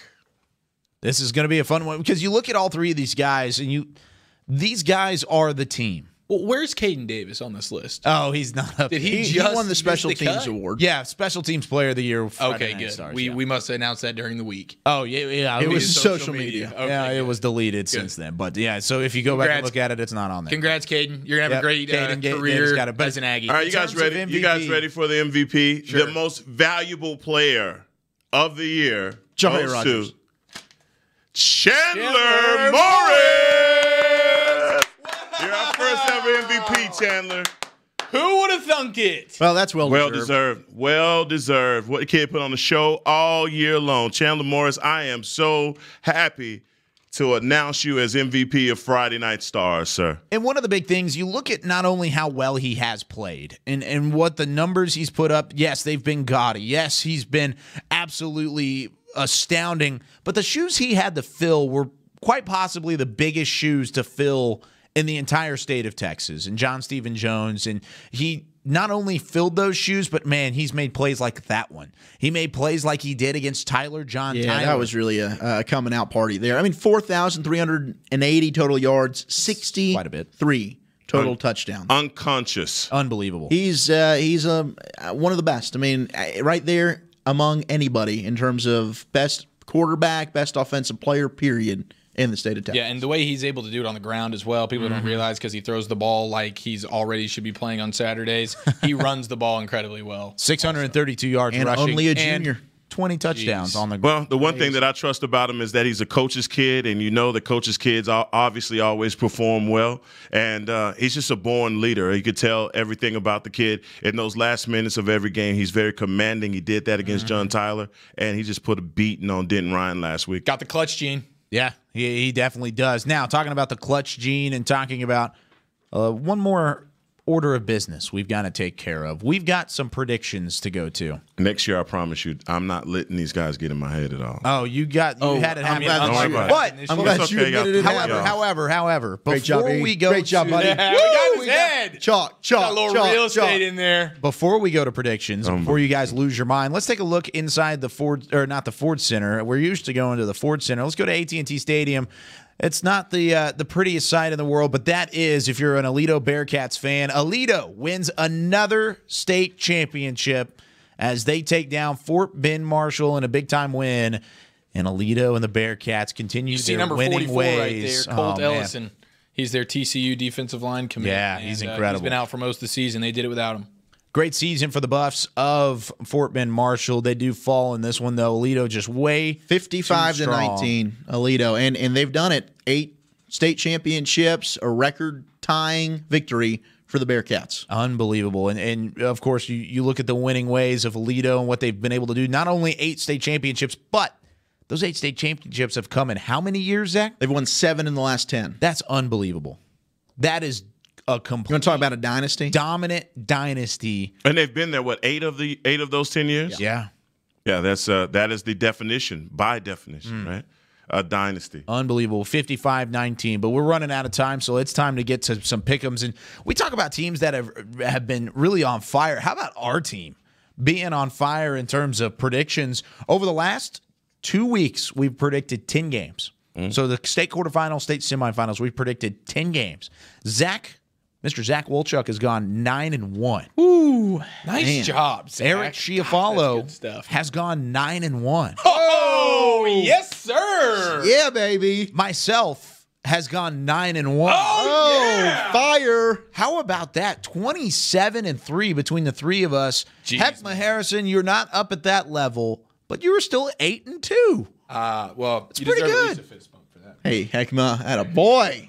Got the fist bump. Love but you. 8-2. Okay, Heckma, let's start things off. First game tomorrow, Highland Park, Shadow Creek. You can go chalk this week, bro. It's okay. I can't do this on there. He almost got me. You almost got me completely kicked out of the star right there. Okay, because I'm seasoned. I will go Highland Park. Highland Park. There you go. I'm taking the Scotties all the way. Okay, HP.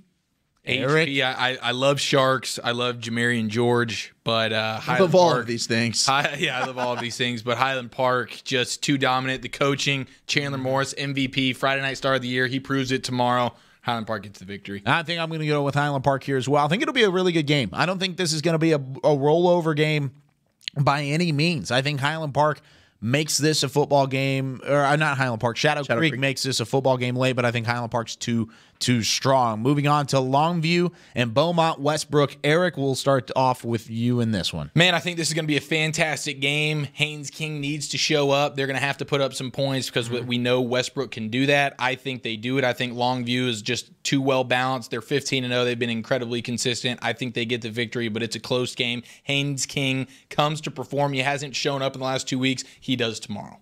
Yeah, Lobo's too big, too tough. I just believe in Haynes King. He's had a low the last couple of games. He won't happen again. And it's the power of McConaughey. I mean, honestly. That's true. Of course. I mean, come on. Of course. It worked for Texas in 2005 in the Rose Bowl, and it'll work for the Longview Lobos 81 years. You don't have to wait any longer, Lobo fans. Your Longview Lobos will be state champions tomorrow. We are the Lobos. We're not the Lobos, but they are the Lobos, and I think those Lobos do get the job done tomorrow, and I think they win, like you said, their first state title in over 80 years. Now, this is where we might see some differences. Maybe. Doubt it. We have talked about Duncanville all year long. Does their magical ride, Coach Samples and company, come to an end? Zach, we're going to start with you. I'm a man of my convictions. I said Duncanville week 1, and I ain't jumping off the Panther bandwagon this week. They knocked off Allen. I think Galena Park North Shore is an incredible football team. Would it shock me if they won? No. But I'm riding with the Duffel Bag Boys, Heckma, and the Duncanville Panthers. Eric? 51-10 over Lake Travis last week was North Shore. And they got a quarterback that's He's only about to thrown do it. for 2 interceptions this year. About to do it. 71% completion. What's that running back's name? Zach? Zachary Evans. It sure is. We share a name. He's great. Yeah, he's incredible. And his first name's amazing. And because of him, they win. Oh. North Shore gets the victory tomorrow. Offensive line too big, too physical. They're gonna be like, holy smokes, when they see Evans run the football. Well, you talk about Evans, and I think they're incredible. I think North Shore's a really, really good football team. But like you, Zach, I've been riding the bandwagon for Duncanville since week 1. I predicted them in my bracket to win and go into the offseason as champions. I think Coach Samples is incredible. I think this has really been building all the way up into that point with that win last week against Allen. I think he's going to get a chance to win that state championship. But, boys, this is strictly business. Come over to the dark side, Kyle. I'm going to pick Galena Park North Shore. Yeah. I'm changing my mind. I know. I'm flaking on Duncanville. I think Duncanville's incredible, and if they win this football game, I'm going to be happy. I want Duncanville to win. It's strictly business. Man, I hate flakes. Hey, he just did it. But sorry. That's okay. I will tell you this, and look, I realize that you guys have adopted me into the media foe. I'm one of you guys adopted now. yourself. And yeah, right. So the number one thing about it is I'm definitely compromised in this because I'm a complete homer for Coach Samples. That's okay. I will say this, guys. I am like, and I'm gonna steal this line from Kill Bill. I'm like most fatherless bastards. I adopt male figures to be my dads. It's Right. a family show. That was an R-rated film. Right. Well, Daddy Samples? Like Daddy Samples. And he is a man. He is a man that has definitely helped mold who I am, the pride that he's put into me as a man and as a person. And Samples is one man that has thousands of sons. And I think that every son that he's ever coached right now wants him to win this championship. We all wish we could suit up and play for him to see him actually win it because he deserves it more than anybody that we know. Reginald Samples, you deserve this. The kids at Duncanville High School, I pray that you win this for a great man because he deserves a state championship. So who you pick?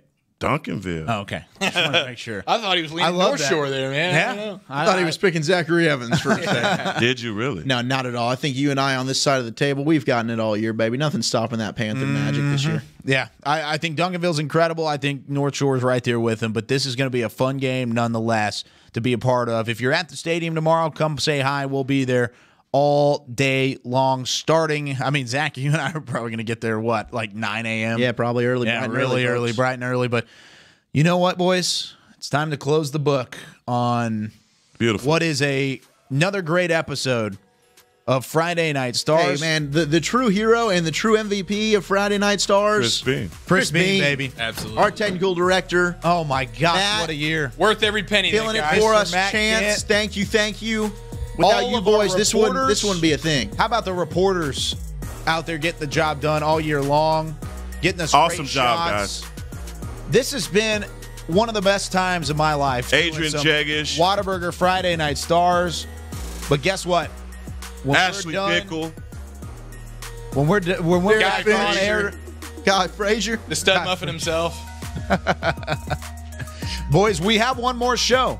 We've got another show tomorrow. We're live from AT&T? Live from AT&T. Oh, man, they're letting us on the kidding. road. What a mistake. They are letting us leave this friendly confine of Hey, congratulations, the Star. Toledo Bearcats and all the state champions so far. Absolutely. Let's get ready for a triple header tomorrow. Next time we are on air, there are no more football games to talk about. It'll all be decided. North Shore. North Shore. This is DFW, North Shore. baby. North You should Shore. be ashamed of yourself. Woo-hoo! Oh, man, it's been a lot of fun, boys. Mute Eric Chiafalo's mic, please. All right. One final sign-off. We are Whataburger Friday Night Stars from the Star in Frisco. Join us tomorrow after Duncanville and North Shore goes final. We'll have exclusive interviews, highlights, updates, and Also, a lot of analysis and a lot of jokes to help you laugh your way into the 2018-2019 offseason. For those of you who may not get a chance to watch tomorrow night, Merry Christmas, Happy Holidays to all those watching. For everybody involved with Whataburger Friday Night Stars all year long, for all of our reporters, for all of those credentialing who we've talked about all season long, for all the teams in the DFW area, for Mr. Chris Beam, for Fred Garner, for Chance Williams, for Matthew Kent. We are the Whataburger Friday Night Stars crew. Eric Chiafalo, Zach Wolchuk, Heckma Harrison. I'm Kyle Yeoman saying so long until tomorrow night. We'll join you from AT&T Stadium.